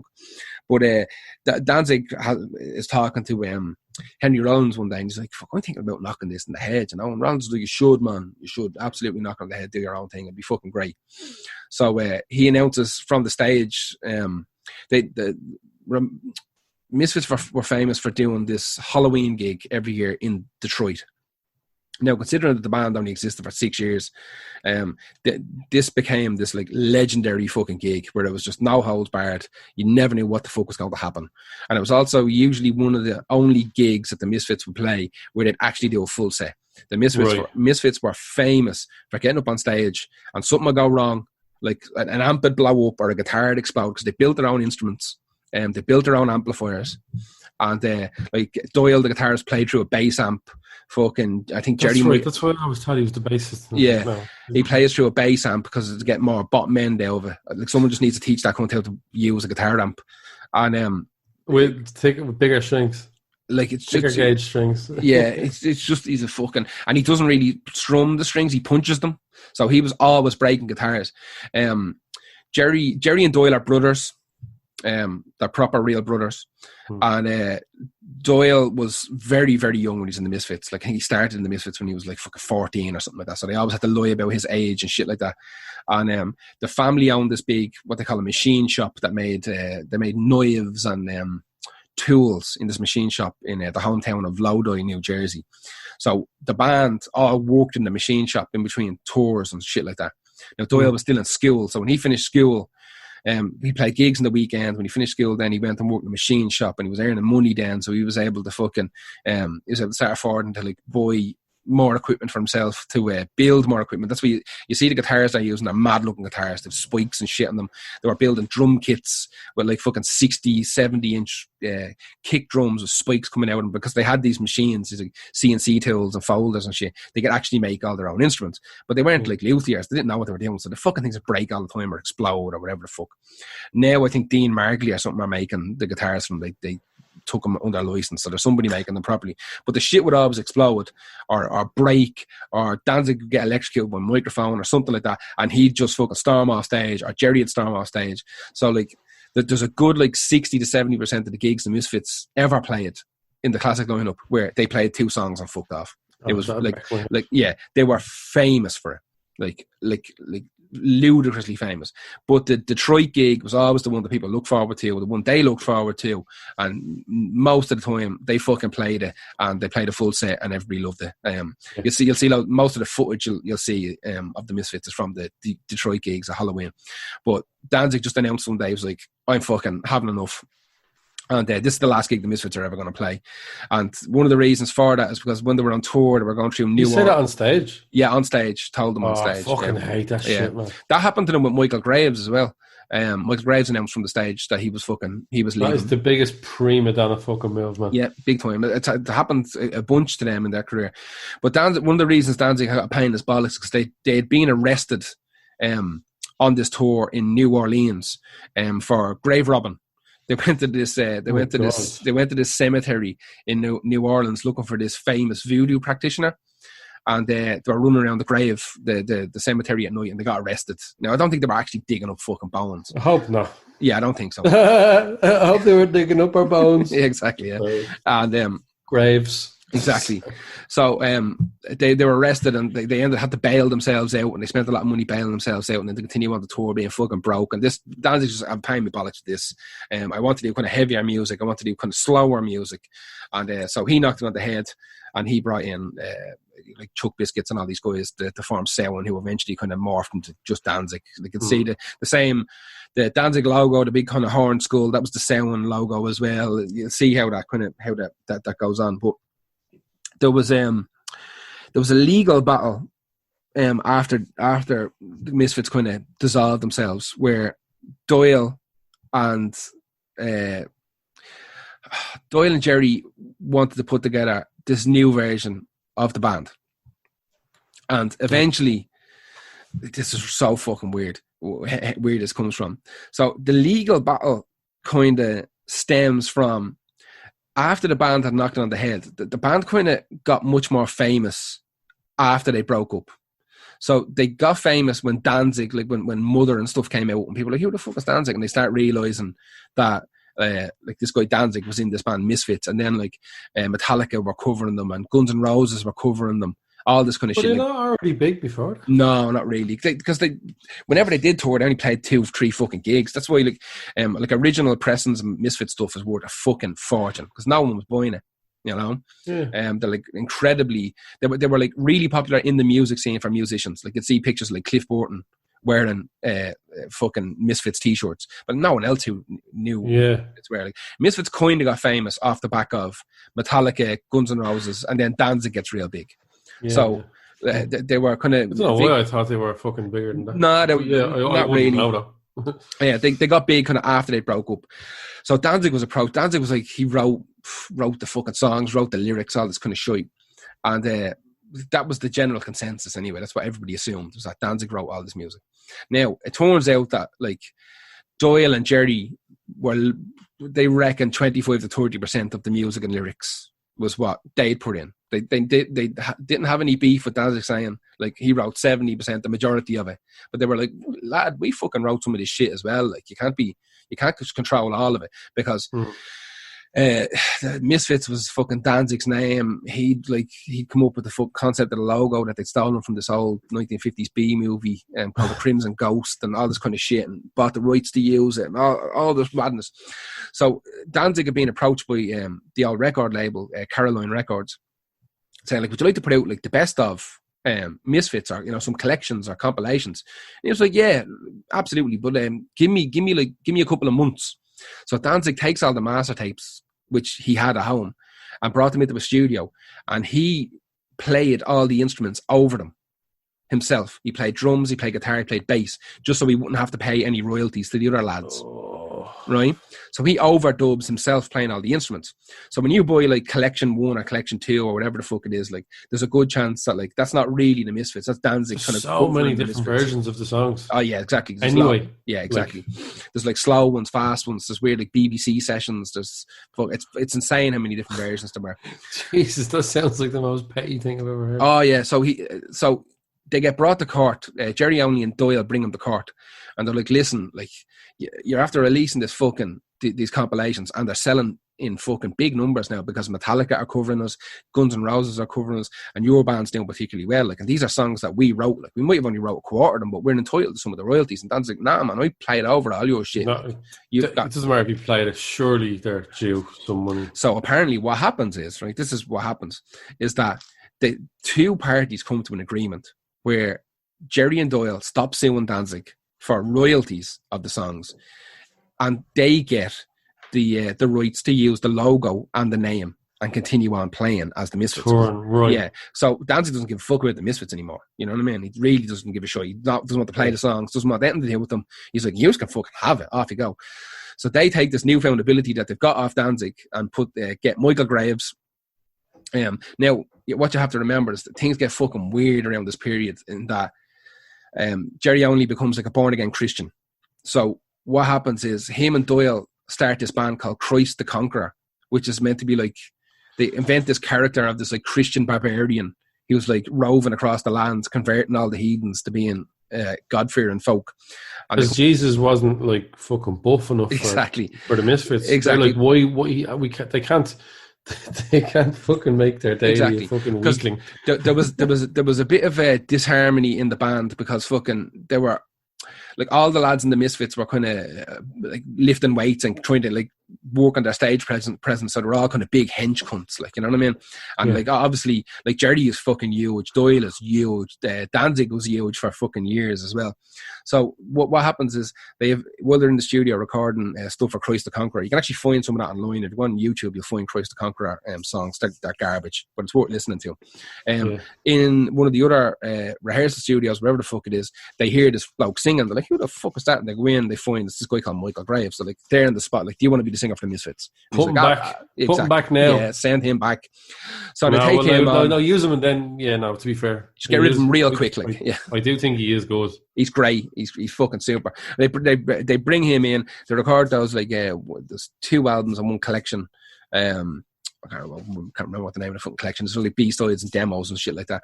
And they do that, and then, like I said, he eventually knocks it on the head as well. He announces from the stage he's fucking done. Do you reckon it's 50-50 old Misfits and new Misfits? Like, if you had to vote for people? No, it's Or 100. mostly I'd say go it's for the later. 90% original Misfits. Really? Yeah, 100. Yeah, I see a lot of people saying they prefer Michael Graves here. it depends what age you are when you get into it. That's all it is. Right, Now, what I will say is that the first Misfits I definitely heard and got into was Michael Graves era. Definitely. 100%. I had heard Last Caress and like some of the big songs, but I didn't know that Michael Graves was a new singer, and I didn't know because this is all kind of fucking almost pre-internet. I didn't know that like Graves and Danzig were different. But I hadn't a fucking clue. It took me years to figure it out, and I was balls deep in Graves era Misfits. It was like these are like the production is perfect, the songs are super. Like Dig Up Our Bones is one of the fucking greatest rock songs ever written. Like it's great. It's so good. Like there's so many fucking bangers, but they're completely and utterly different. Fucking they should have just changed the name. They should have came up with something else, fucking saying featuring the Misfits or something. They should have. Yeah, but if they came away from that deal with Danzig, we got it exactly. They thought that they were going to continue it, but the problem was obviously they can play the songs, no? Exactly. The problem was that, like I said, only had become like a born again Christian, so he didn't want to talk about Satan and fucking the devil and blood rituals and all this fucking digging up voodoo bones and all this type of shit. So all of a sudden the songs are about fucking Wolfman chasing me down the lane tonight. You know what I mean? That type of shit. So that's the way they kind of go. They're a cult, but they're real soft. Like the Beano version of the occult is what weird it becomes. All the time, Danzig like Monster Squad. Exactly. All the time, Danzig and fucking Only are like fucking taking pot shots at each other in the press, and every time they're asked about reunions, they're like, ask my fucking bollocks, no fucking way. Like Only's getting interviewed, he goes like, we've a better singer now, we've a better front man, he's nicer to be around, he's youthful, he's full of fucking juice, he's fucking jumping around, he's giving it loads, we're doing more than we ever done during the original run with Danzig only ever cared about Danzig, fucking Michael Graves cares about Misfits, and this is what the Misfits is. So they're taking pot shots. Danzig is calling them like a garage band. He's like, this fucking bullshit garage band can't even write a song. Everything sounds the same, blah, blah, blah, blah. Then, like I said, fucking Graves quits on stage. They bring in a singer called Zoli Teglis, who's a singer for a guy called Ignite, or a band called Ignite. It was they're like an American kind of hardcore band, like a melodic hardcore band. Zoli is from Hungary originally. He covers for them for the rest of the tour. He gets sacked. He gets sacked by Jerry Only for verbally abusing a woman in the crowd at a gig. Depends on what happened. Like if she was a Karen, you'd have to go fuck you. Yeah, she was screaming at Zoli, "You're not fucking Danzig, and you're not Michael Graves." And he's like, "I'm helping out me mates here." And she was screaming. She called him a cunt and all. And he said, "Where did she go to the gig?" Yeah, exactly. But apparently a lot of people didn't know. Again, the internet wasn't a thing. Right, they showed up, and there's this other guy, and she's screaming, "Get the fuck off the stage! You're not fucking Danzig, and you're not Michael Graves. Get the fuck off." Well, she kind of has a right to say that at a gig, I suppose. She absolutely does. But she's just fucking. She's hammering it home right up the front, screaming at Zoli. Zoli's trying to do his fucking best, and he turns around and he says, "Why don't you go and suck on your own tampon? You fucking." Was it go and suck on your own tampon, you fucking bitch? And Jerry Only, who was now a reformed fucking. Oh yeah, see, normally that'd be a cool thing to hear. Exactly, and Jerry's like, absolutely, we're having none of that. So thank you very much. That's the end of that. Yeah, he was like, "You're fired. Women don't have periods." Yeah, exactly. Yeah, the whole thing is a clusterfuck. Jerry, that band kind of dissolves then.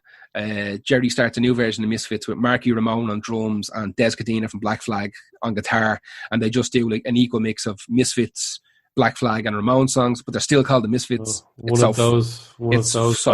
Now I went to see them twice, and they were fucking amazing. Nice. They were honest to God fucking amazing. There's literally 3 legends on stage playing all their legendary songs. It was fucking superb. And I actually met them in the airport the day after the gig as I was flying out to America. And I talked about that on another podcast. It was fucking batshit mad. But I enjoyed the fuck out of all the times I seen them. I never saw Graves era. I obviously never saw Danzig era. I'm probably never going to get to see the now reformed Misfits with Jerry Only, Doyle, Danzig, and they have Dave Lombardo. Dave Lombardo on drums. I'd love to see that, but apparently I talked to mates of mine who are older than me who saw Misfits in their original incarnation. They're like, listen, what you need to understand is that the legend and mythos of the Misfits like grossly outweighs outperforms what they were like live. He said like every time you saw them live, they were fucking shy back in the day. They were just garbage. They just had a look, they had a style, and people fucking loved it and followed them around. It was just this legendary, mythical fucking thing to go and see the Misfits. But like, if you went there to hear good music, you were always sorely disappointed. And he's saying like, Probably now sounded like dirt. it's absolute Like, dirt, like yeah, absolute dirt. Especially if you're using the bass amp with a guitar. Exactly, like still doing it to this day. But like, now that he was saying like I wouldn't pay. He said I paid like $5 to go and see them in fucking like 1981, and I'm most certainly not paying $1,000 to go and see them now in a fucking stadium in Chicago, because they haven't got any better. I just know they haven't. You know what I mean? Like, yeah. If you want to hear the Misfits, he said just put the fucking record on, the CD on, and listen to it and appreciate it. But don't be expecting any sort of performance out of that band live. And it's all loads of footage. The first reformed gig didn't look good. The second one looked better. They looked like they had worked a little bit of it out, but it's still a fucking mess. Like, I love the Misfits, one of my favourite bands. I mean, lads, it's not the music's not fucking like there's nothing to it. Emerson, Lake and Palmer. Like, all 3 chord tricks, but for some reason the lads just can't. Like, they could never get it together. But obviously Danzig and fucking and Jerry have kind of settled their score and figured out that this is worth a fortune. You know, this is worth a few bob now. Let's just get it done, because like that Danzig was starting to wane. The band Danzig was starting to wane. Definitely starting to wane because the material is garbage. And exactly. I know they have. You can tell by the venues they were playing as well. There exactly, but just going down and down and down. So that was the injection that kind of all the parties involved needed, playing in front of like fucking whatever it was, 100,000, 150,000. You just sometimes have to wait till your ex-lead singer gets shy. Yeah, and then bring him back. Take that, had to wait till Robbie Williams stopped being popular, and then get him back in. Exactly. And then like, Take That became more popular again than Robbie Williams then for a while. Yeah. Look, like to be fair, it's pretty much exactly like that. Exactly. to be fair, like that Danzig hasn't been able to sing now in a long time. It must be 20 years or 25 years since Danzig can actually put a fucking note together. Like, yeah. And he was a fucking. If you watch those, what's the videos of the reunion gig as well, there's a fierce, and I mean a fierce amount of fucking Danzig doing his Danzig vocals, and then the microphone goes out to the crowd, and as the gig progresses, instead of even finishes the line, like microphone out to the crowd. And he's doing a fucking Vince Neil. Yeah, a full on like exactly. You sang it. That's 100% is what he's doing, because he just doesn't have the gas in him anymore. Anyway, that was Misfits with Jerry Only versus Glenn Danzig. Who's our next one? It's the Sound of the Police. No, it's not KRS-One. It's the Police. The actual police. The actual police hate each other. No, the band, the Police. Did they hate each other? Oh, I don't know. They fought a lot though, like a lot. It's no surprise to some, but it might be actually a surprise to some that Sting and the drummer Stuart Copeland do not really like each other. Actually, they do. Stuart Copeland does like Sting, but he has for years and years and years just ripped him a new one in the press. Yeah, little sly digs, because apparently Sting is a fucking prick. Yeah, I believe it. Like a grade A fucking like a horrible dickhead. Not, I wouldn't say horribly. It's not it's not like spitefulness or anything like that, or he's not stingy, I don't think, but he's incredibly fucking rude to his Do you reckon he's tight? Do you reckon he's stingy? I don't know. I'm trying to think about that. Oh, just saw what you did there. Kill yourself.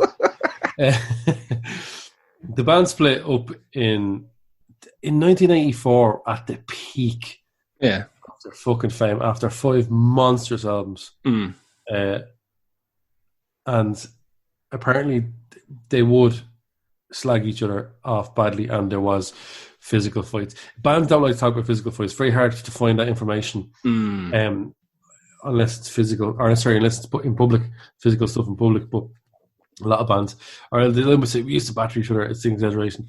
They don't talk about this at all, but apparently it's been said a few times that there was, like, Copeland maybe going over on Sting, you are getting a box in the jaw. Yeah. Copeland said that they used to argue about absolutely everything musically. Yeah. They were so different musically. That's what made, obviously, that famous sound of reggae plus new wave plus jazz plus I'm not a big fan. Yeah. Not a massive fan. I think some of the stuff is incredible. Like, I really do. Some stuff is superb, but Jesus, a lot of it is garbage. They would, Copeland, I think when we did the Cold War one, I picked Sting's song, Russians, where he's like, the Russians love their children too. And Copeland was like, his dad was in the CIA. Yeah. I know I covered this before. It's just a great story. He goes, I'm not into fucking like giving the big one about the Russians, but who can who can like quiet a poet like Sting saying, "I hope the Russians love their children too." Like those are amazing lyrics. Clearly, absolutely sarcastic, driven him, and he did that a lot. I think that's probably how he got.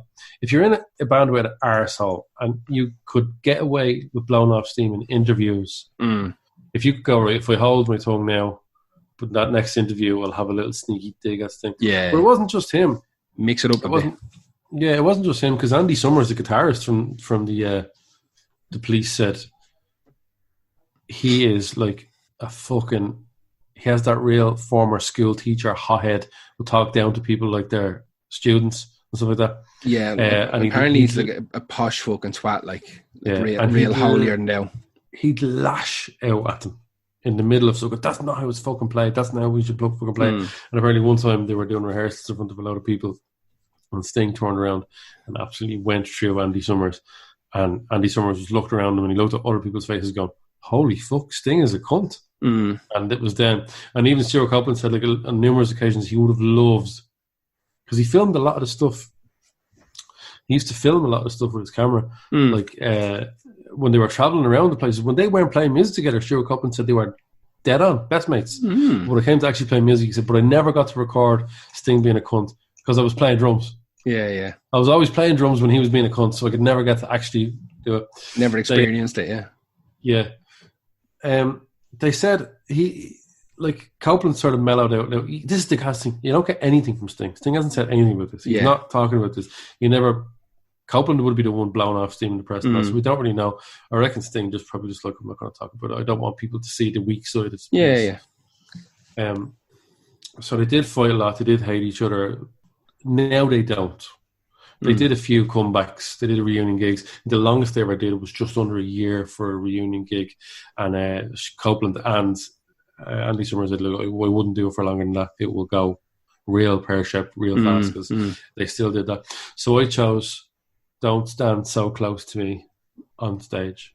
No, just "Don't Stand So Close to Me," because I do actually like that song by Sting, August the Police, how they're known now, or just Sting.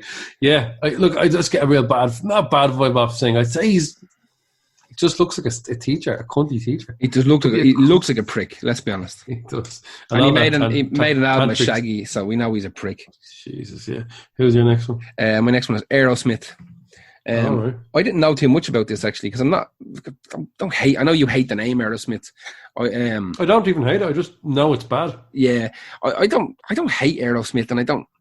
They're fine. They're just whatever. Love the band. Yeah, I don't really. I just, when I was a kid and tapes were a big fucking deal, I used to have had this mate of mine, Barry, and Barry had a brother called Scott who was about 3 years older than him, and Scott was like a proper like rocker metalhead, and he had one of the biggest tape collections I've ever seen. It was just a wall of cassettes, and some were original and some were copies, and Scott was fucking sound in that, like, if you brought in a load of blanks, and like, because we were all kids and we hadn't a fuck clue what was good. We knew like Metallica and Megadeth and shit like that, you know, but he knew all the stuff.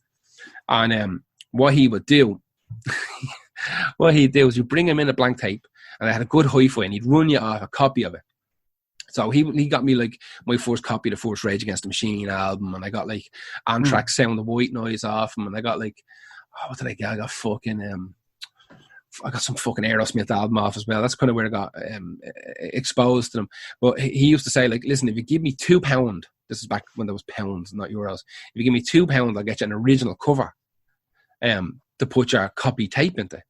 So we'd like loads of like save up our fucking money and give him £2, and he'd come into like Golden Disc and just rob the cover. He'd just like he'd leave the tape in there. He wouldn't steal the tape because I had so he'd just literally steal the cover. And well, he would actually. No, you're talking about like they would have the tapes behind the counter. No, they'd have like the tapes out. If you remember, like you'd clack through the fucking tapes, the new release tapes, and you'd have a little razor blade, and he'd just open up the cellophane and leave the little security tag, which would be on the case, and he'd just take the inlay card out, and he'd leave the case and the tape there with the security tag on it. And the That must have inlay been card. incredibly annoying for the staff. Like, just take the tape. Just take the fucking thing. Now I've got to deal with this shit. Yeah, exactly. So he'd go in, he'd rob that for £2. So if you had a few quid, you could get like the original cover. So when people came out of your gaff, you didn't look like a mad ghetto kid, but just like C90 fucking tapes where you tried your best to like draw the logo onto the side of it, but you always made the bollocks. I prefer that. I think that those were cool. They were cool, but like it always depended on what type of tape you got as well. Sometimes you were poor and you'd end up buying the tapes out of fucking like Apollo, and there'd be those like metal noise reduction ones that ever sound like fucking gack on them, like gack. You had to buy the good fucking like TDKs or something to get like proper crystal clear sound, you know. But he'd always do the clones, and he gave me an Aerosmith tape. I don't remember what album it was, a fucking Pump or I don't know what the fuck it was, and I really liked that, but I kind of just fell out then because it wasn't long after that. They keep changing styles. Yeah, it wasn't long after that you start getting all the fucking Armageddon music and shit like that. But so they're formed in Boston in 1970, and apparently Steven Tyler and Joe Perry fucking hate each other. Yeah, I only heard that recently. Actually, not recently. I remember hearing about it. Like I knew there'd been loads of like walkouts and shit like that, but I didn't know like how deep it went. Like so, apparently the big clash they had was 1979. So they were kind of matey for the first kind of decade. Like 1979, Perry he walks out. Right, he's just tired of fucking Tyler and his drugs and his fighting and his acting the bollocks. Like he has a pain in his fucking hole. The whole thing starts with fucking Joe Perry's wife backstage gets in a row with Tom Hamilton, one of the other guys in the band, gets in a row with his wife and throws a glass of milk over her. And fucking Steven Tyler steps in to kind of mediate the situation, and it turns into a big fucking row between Tyler and Perry over like, what the fuck is your wife doing here? Well, what the fuck is your wife doing here? What the fuck is your wife throwing glass over her and my wife's over here doing just being fucking sound? So it turns into this whole big fucking thing, and Perry just says, fuck this, and walks out. So the whole situation is fucking turned 10 times worse when Steven Tyler gives an interview saying that he'd sacked Joe Perry. And Joe Perry goes back at him saying, you never fucking sacked me, you cunt. I walked out because you're an alcoholic, drug fiend fucking prick. You're an absolute fucking arsehole. So apparently during these, like when fucking Perry's not around, Tyler just goes off the fucking deep end. He's crashing, bleeding motorbikes and collapsing on stage all the time. He just keeps happening to him where he keeps collapsing on stage, and he doesn't have the energy to get back up. And if he does kind of come to, he finishes the gig lying down on the stage. Like he essentially loses a year of his life to just drugs and alcohol and being a fucking maniac. In 1982. Joe Perry jumps up on stage. He goes to see Aerosmith at a gig, and they know he's there. They ask him up, and he jumps up on stage, and he plays a couple of songs with them. And like, oh my god, this is amazing! And then the other guitarist, it wasn't the guitarist. Career flashing before his eyes. Oh, so, but I don't think it was just like a once-off thing. But apparently, like for the first song or so, it was like they're doing real well. Like, and Perry said himself, like, Jesus, maybe the doors are open again to kind of jump back in, because he had his own little solo thing going. But while they're doing it, Tyler collapses on stage again because he's after being fucking smoking crack or something backstage. And so Joe was like, absolutely not. We're not having any of this. That was great. Well, it lasted. Yeah, exactly. Things kind of cool off again. I think he ends up joining the band again in like 1984 for a while. Jesus, Aerosmith are old as dirt. They're mad old. They're fucking mad old. I think he joins them again and then leaves again. You said like he first left the band in 1979. Yeah. I'm like, if you would have said to me like, I don't know, they formed in 1979. I'd be like, early version of the band formed. Yeah, no, they formed in 1970. That's how fucking old these lads are. Oh my god, they were Flower Power 60s. Yeah, like that band is 50 years old. You know what I mean? That band has been on for 50 fucking years. Perry goes off. He goes to fucking rehab and fucking the whole shebang. Things going to cool off till 2009. And so Perry's back in the band now at this stage. They figured out a fucking way of doing it. So 2009, there's a big South American tour about to happen. And Tyler just pulls out at the last minute. He's like, I'm not having this. I don't want to go to South America. And they say, like, why do you not want to go to South America? And he goes, no, I'm going to work on, like, the Steven Tyler brand for a while. They're like, what do you mean? the Steven Tyler rant, because I'm like, you know, I'm a judge now on fucking America's Got Talent, and I want to do solo albums, and I think I might want to do a bit of acting. And they're like, mate, it's 2009, like, you're old as fucking dirt, and you're the singer of Aerosmith. Like, what the fuck are you at? Like, so the band are almost 100% sure that, like, this is him gone now. This is Steven Tyler is fucking, he's out. Like, he's gone for leave. So the band get together and like, we're going to have to get a new fucking singer. So they start approaching people. They approach Lenny Kravitz. And Lenny Kravitz is like, I don't think I really want to do it. Like, I don't think I want to replace fucking, I don't think I really want to replace Steven Tyler. Now, around this time, Tyler ends up going back to rehab because he gets addicted to painkillers. Because he'd fallen off stage again. He fell off the fucking stage and like smashed up his shoulder or something like that. And he was addicted to super painkillers. So while he is in fucking rehab for painkillers, he sees all these interviews with the band saying like, we're going to have to get ourselves a new singer. Like, this is just the only way, because he's going to be out for fucking ages. And and he can't stop loving the drugs. Exactly. So it looks like Tyler's going to be out for like at least 2 years, and the band want to tour. Like, they need to make fucking money, you know, the houses and shit like that. So Steven Tyler sends the band a cease and desist letter saying like, you can't be trying to replace me, lads. I'm just like, I'm out on sick leave. Like, I'm out. I'm sick. Like, I'm on a sickie. You can't be replacing me. Like, you have to stop doing this, or I'm going to sue you all the fucking bits. So the band, they get real fucking pissed off because they can do fuck all. They end up just doing a few other little bits and pieces of their own, like solo bands. Like, I think Joe Perry had a thing called Joe Perry Jam Band or something like that, or the Joe Perry Connection or something, like some garbage like that. And there was, to be fair, a couple of times when he was playing, like, Tyler jump up and sing a song or two. Tyler ends up rejoining the band again. Tyler rejoins the band by the end of like 2010, but like fucking the two lads now at this stage have just had enough, like 40 years of fucking like acting the bollocks, essentially, with fucking like Steven Tyler just being a pain in the bollocks. And Steven Tyler jumping in whenever like he thinks his kind of his point system's running a bit low. It's like, I need a bit of fucking credit here now. I'll do an Aerosmith tour or whatever. So this fucking mad shit starts happening. Like, fucking, there's one just like Joe Perry turns around and hits Steven Tyler with a microphone, bursts him open, and says it's an accident, you know. Like, he's swinging a microphone, he hits him with it like a fucking mace. So I was sorry, Steven, that was an accident. Later on, fucking Perry bursts fucking Perry bursts Tyler off stage, pushes him off stage, and fucking like, she's well used to getting out, jumping off stage. He keeps fucking knocking him off. It kicked off again in 2012.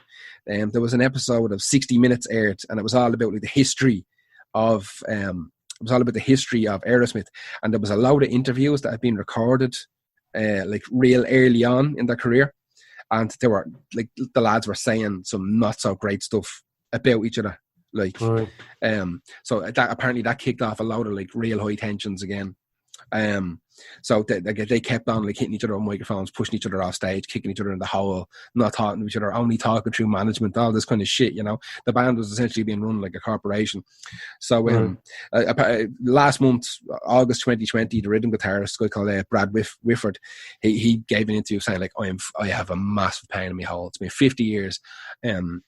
Tyler and Perry have been killing each other for 50 fucking years, and I hope to God the band never gets back together again, because I'm sick of it. So it looks like Aerosmith might be knocking on the head, because apparently well, maybe, but I was supposed to go and see them. Yeah, no, apparently what they're on like one of these like 4-year long retirement tours, the never ending fucking last tour.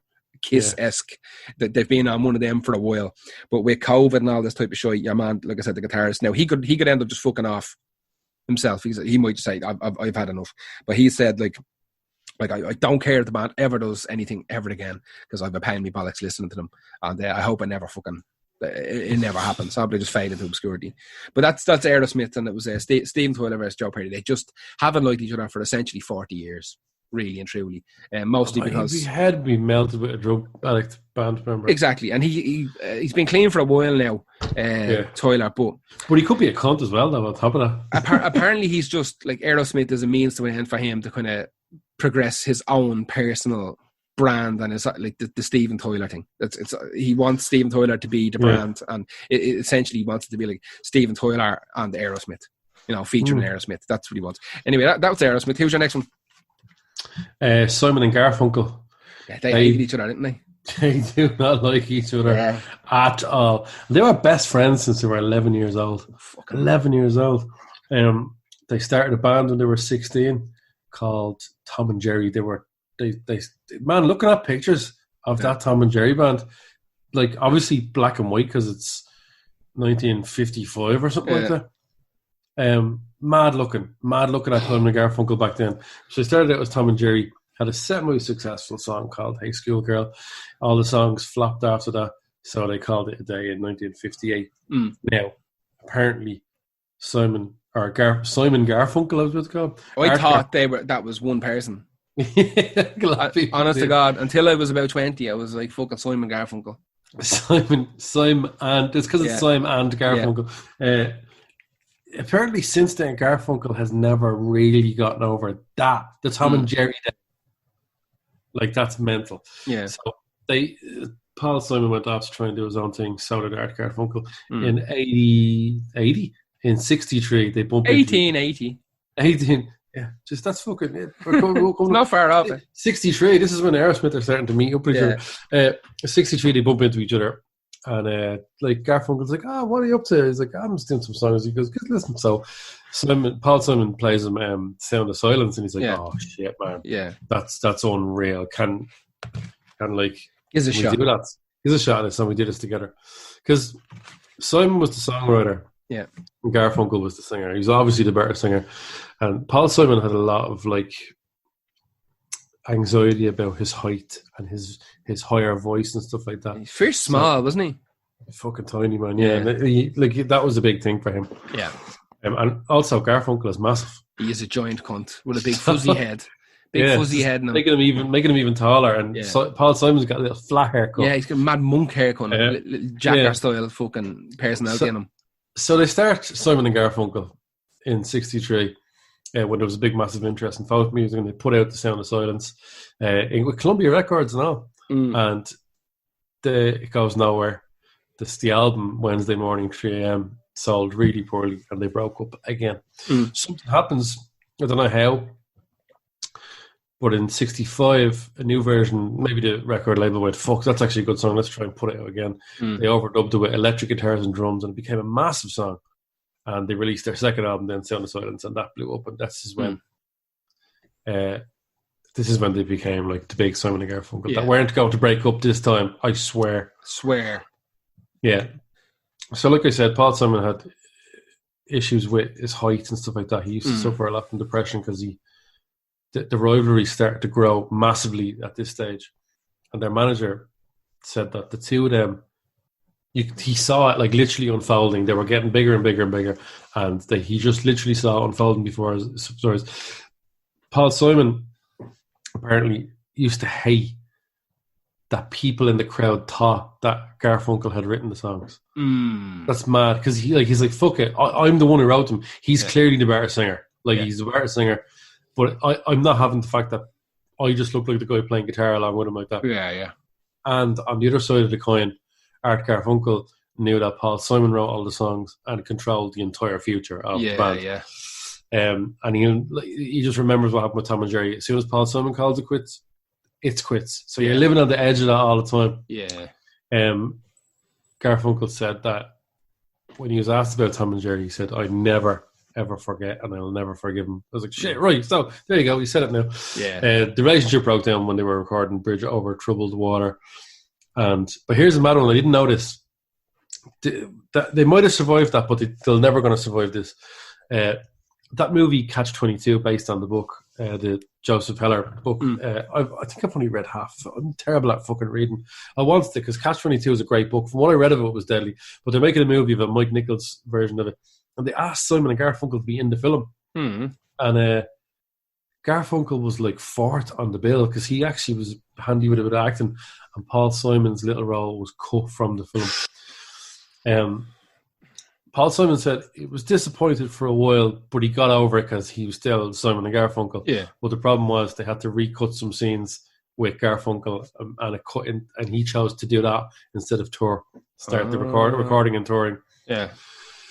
So then, in the middle of recording, again, Garfunkel goes, I'm doing another film called Carnal Knowledge with Mike Nichols, and Paul Simon's like, here, this is a lot of fucking absolute bollocks. Yeah.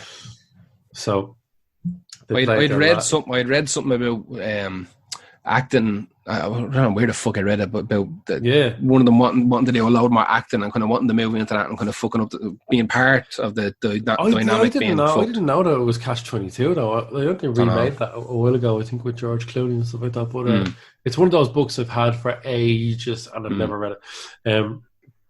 So in 1970 they played their last gig together, shook hands in the car park and went their separate ways. Off they went. Yeah. 10 years later, they did a gig together, though. They just did it once off. 10 years, they chilled with each other.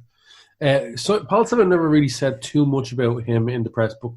Garfunkel being a bit like Stuart Copeland would have pot shots at him through the years. The gig in Central Park then in 81 was massive. There was 500,000 people there. They had plans to do an album. Didn't happen. Paul Simon's he's still 5 years off Graceland, but he's still doing all right for himself. They reunited in 93. This is fucking great. They reunited in 93 for a series of shows in New York. Obviously, that's where they're from. It sold out so quickly that they added 14 more dates. But in the opening night, things started to go shit, like real bad. Because the reviews came in the next. It seemed to go well. But the reviews instantly the next night were saying, like, hey, Garfunkel kind of like in the back. He's not really doing much. Yeah. And Paul Simon has loads of his friends coming and collaborators coming out. And when he read that, that's fucking Art Garfunkel just going fucking bullshit. And during the thing, Paul Simon forgot his line in the boxer, which made that Art Garfunkel came in at the wrong point. And he walked over in the middle of the thing. I'm going to fuck me up on purpose. I'm going to fuck you up on purpose. So then Art Garfunkel came in early on feeling groovy. Yeah.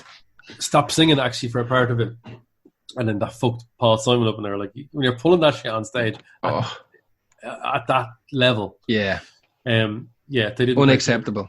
They didn't play together again. Actually, during that tour, their manager, the business manager of either that tour, Paul Simon's business manager, had to take the room between their two separate dressing rooms because he honestly believed one of them was going to come in and kill the other person in the middle. Fuck. Now, that's just a lot of fucking talk, but it had to be a knife on the table. One of them would have definitely killed the other person. Yeah. Things were that bad. They gave it again in 2003, 2009. But this is when Paul Simon is like, I don't really need. I did this and I got loads. The reason he's doing this is because I'm looking at the money they got paid for those gigs. $1 million a night to do those gigs. So he doesn't really need Art Garfunkel, but for some reason people still love fucking listening to those songs. Grand. But he's at the point now where he's like, I don't want to do it anymore. And that's when the bitterness starts coming out in Garfunkel saying, I think people want this, but he doesn't want it. He can have his own way. Yeah. It's never happened again. But he left a little bit longer trying to get the reunion happening again, but then this is the line that kills it. I'm not coming back from this. Garfunkel, knowing that Paul Simon had like issues with his height, came out and said, I only got in a band with him because I felt sorry for him because he was tiny and no one would be in a band with him. And he says, I only did it for like an olive branch, like just so he'd have some friendship. But he said then I created the monster that is Paul Simon. Paul Simon 2 years ago announced his retirement from touring. They are never ever getting back together. We are never ever. Yeah, so that's a long-standing thing that Art Garfunkel has been bitter about Paul Simon's success because the movies didn't take off. Yeah, and solo career absolutely did not take off because he can't write songs. Yeah. Paul Simon is a great songwriter, just the way it is. Rivalry, exactly. Paranoia, and have a guess what song I chose? Don't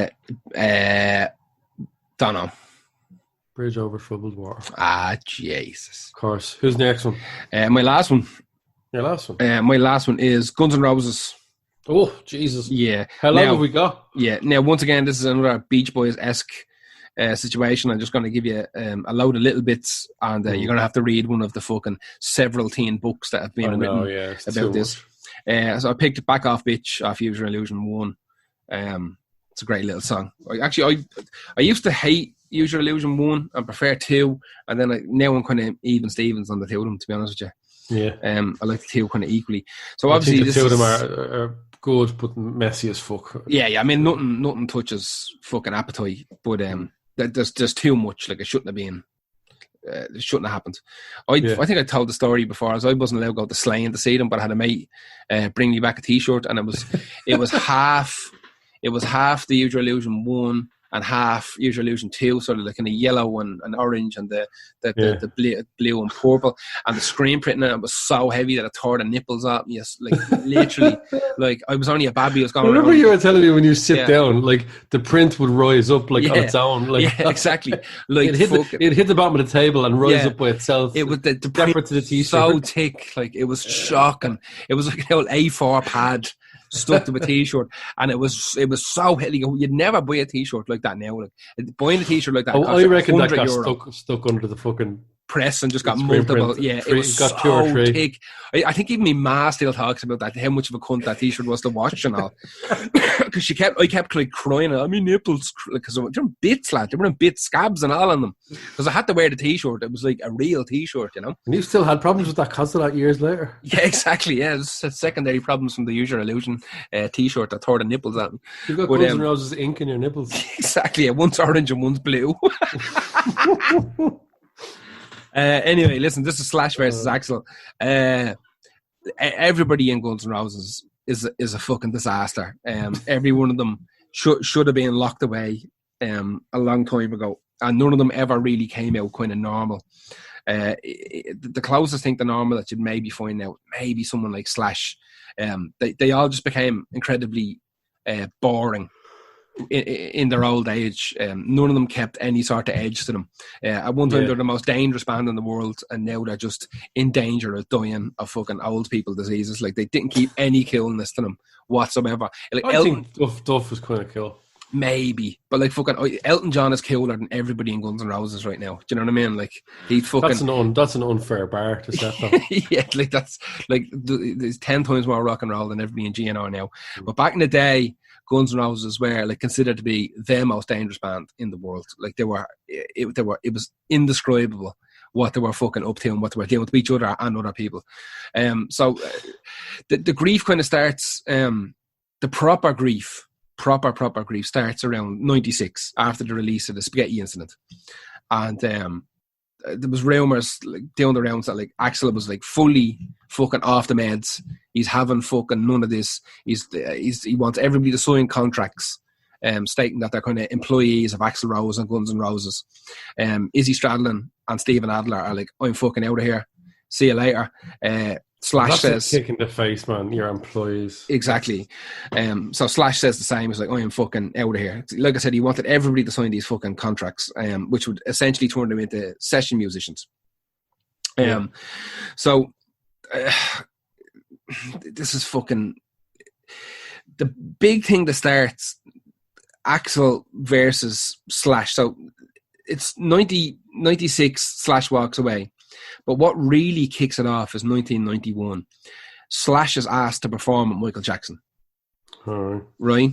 So Michael Jackson turns around and says to Slash, like, do you want to come out and play a couple of these fucking whatever charity gigs or whatever the fuck it is? And Slash says nothing to Axl or anybody until the day that he's like shipping out, whatever, one tour finishes and everybody's going home. And Slash says, no, I'm flying to fucking Atlanta or wherever the fuck it is. I'm playing with Michael Jackson. And Axl loses his fucking mind because Axl... He wasn't asked. No, not even that. Axl was molested as a child. So when all the charges came out about Michael Jackson, he wholeheartedly believed them. He was like, I absolutely... Because he'd been fucking kiddie fiddled as a child. He just the one thing that like fucked him up more than anything else, he could let anybody away with fucking anything except for abusing children. That was like his line in the sand, which should be everybody's fucking line in the sand. Like, but that was the one thing. Like, he didn't care if you're going around stabbing people. That's fine. Just don't mess with fucking children, because he'd been molested as a child. That was where he drew the line with the fucking the hijinks. Whatever Slash thought of whatever Michael Jackson did or didn't do, he should have sided with him and not done it. Yeah, Not done. pretty much. So this Even started. if people didn't believe it, you go, look, if that's fucking with your head, I won't do it. Exactly. So that started the whole big fucking thing. Slash went off, done the gigs, the whole shebang came back, and things were never the same. And by '96, Slash had walked away. Now got to the point where fucking after all this had fucking happened, and they took the big break, and Jesus, he had he started to obviously came out later then with the Chinese Democracy, which must be fucking what year did that come out? I never heard the album. I've never listened to it. 2008 or something? I cannot remember. No, I think it might have been before that. No, it's probably 2006. We have a bit of a podcast on that. Yeah, yes. With masked bands. Exactly, yeah. So there's a whole section on Chinese Democracy in that if you want to listen to that. Yeah, exactly. I'd never heard Chinese Democracy. I must actually just listen to it someday when I'm walking to town or something. It's all right. Like, just to hear it.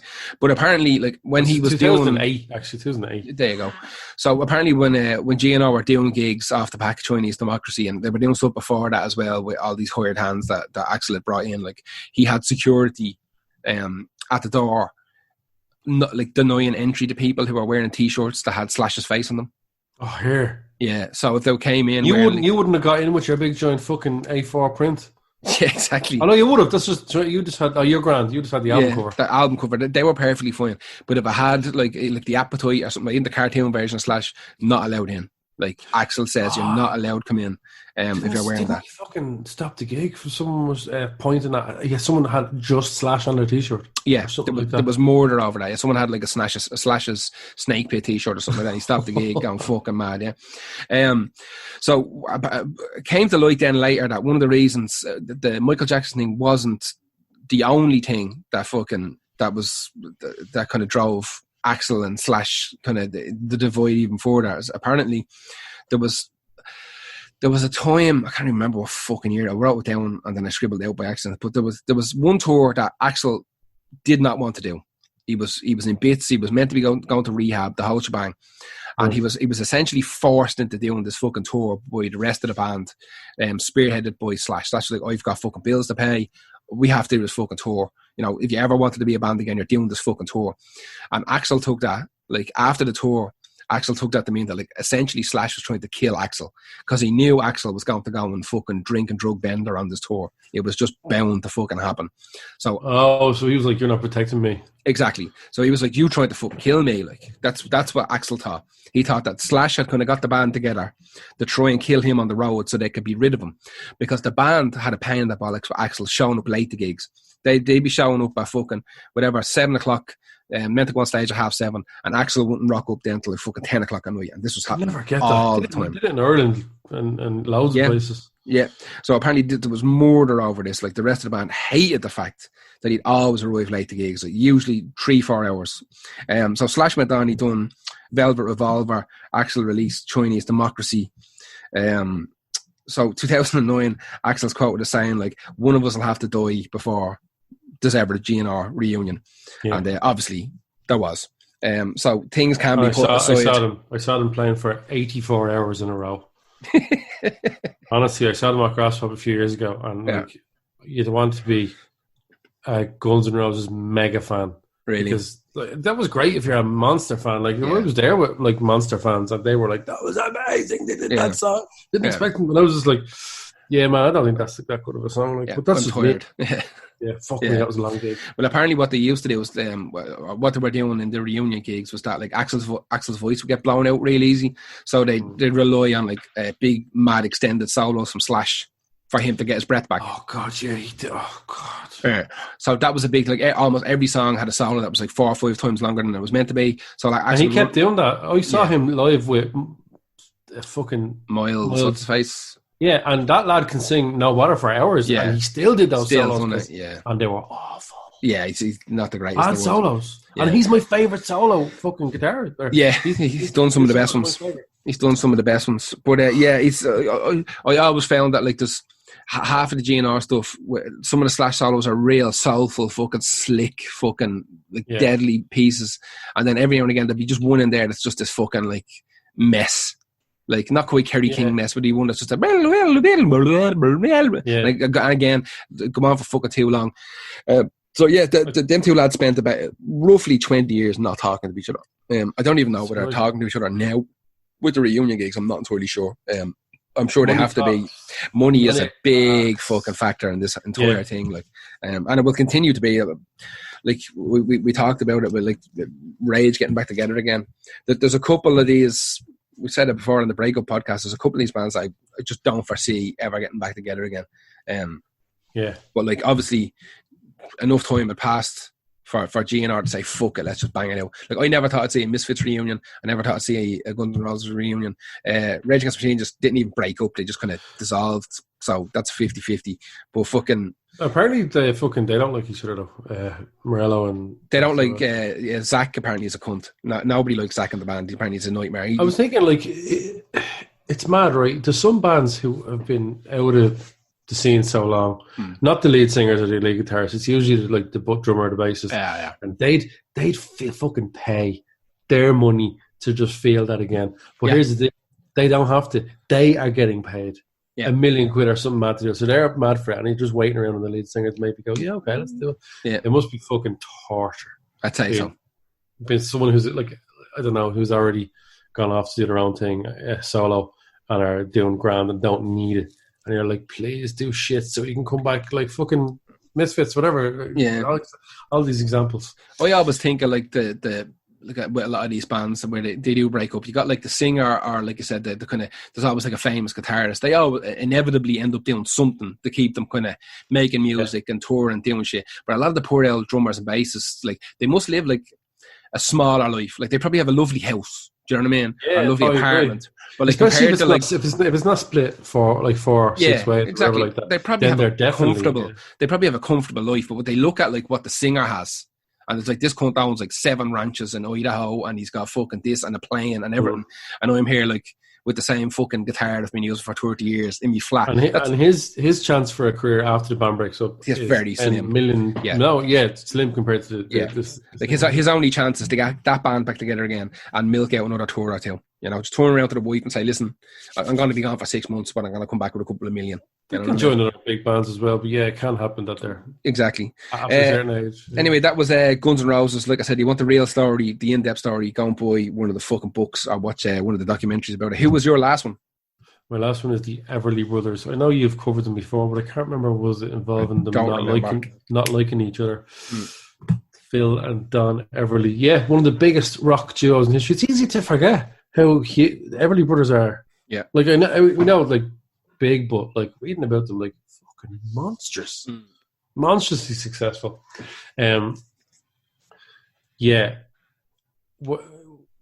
Much like the Kinks and Oasis, these were the brothers, I think, that started off the. Here's the bad thing I find about brothers. They don't have to be polite to each other from a very early age. They never were polite to each other.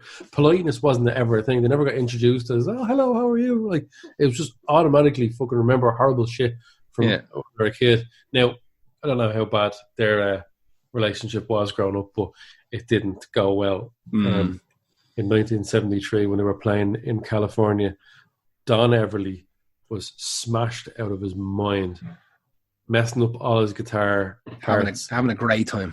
Yeah, having a great time. Living his best life. Forgetting to sing bits, lyrics. Yeah. So Phil decided to take his guitar and smash it over his head. Smash it over Don Everly's head mid-gig. And that was 73. So it took 10 I wonder if he screamed, I borscht you, when he done it. Borscht you. I went looking for that. You can't find that. Man, that's poxy. 73. Playing a concert and no one has that, because no one has phones, I suppose, and they just weren't recording every single gig. Smashed the guitar over his head, said on the stage, we're over. I should mention earlier as well, Kinks did Ray Davies announced on the stage they were broken up as well, so that was that move, but he was fucked off his head, like psychologically. Not and on drugs, and prescription drugs. In 1984. So 10 years after the head smashed guitar incident, they decided to make their first album in that many years. And there was a guy documenting the whole thing, and they would come in like he would constantly try and get them to sit down together, and they couldn't. They couldn't even sit beside each other. So they're making an album now, bear in mind. That can probably actually be done with a good producer. So you come in and singer, but he wouldn't sit beside each other for this 84 thing. And just when he thought they'd have them down, one of them would leave and they'd have to interview them separately. Really? Fuck. That was the kind of first signs of the problems. Yeah. Then I think it was Don. Yeah, Don had a nervous breakdown when they were on tour. And they gigged up until 2005. Even though they hated each other. They gigged up in 2005. Yeah. And Phil said, he actually said this in 1970. He goes, to be fair, we only ever had one argument, but it lasted 25 years. So yeah, 2014, I think it was Phil passed away. So that reunion is not going to happen. So there's loads more little stuff like that, having digs at each other over the years. But they weren't really ones for the press. Really, yeah, I don't think. It seems to be like most of these that we've covered. There's all like I'd say every single band that we have covered. There's like 100 tiny spats in interviews and digs that we can't cover.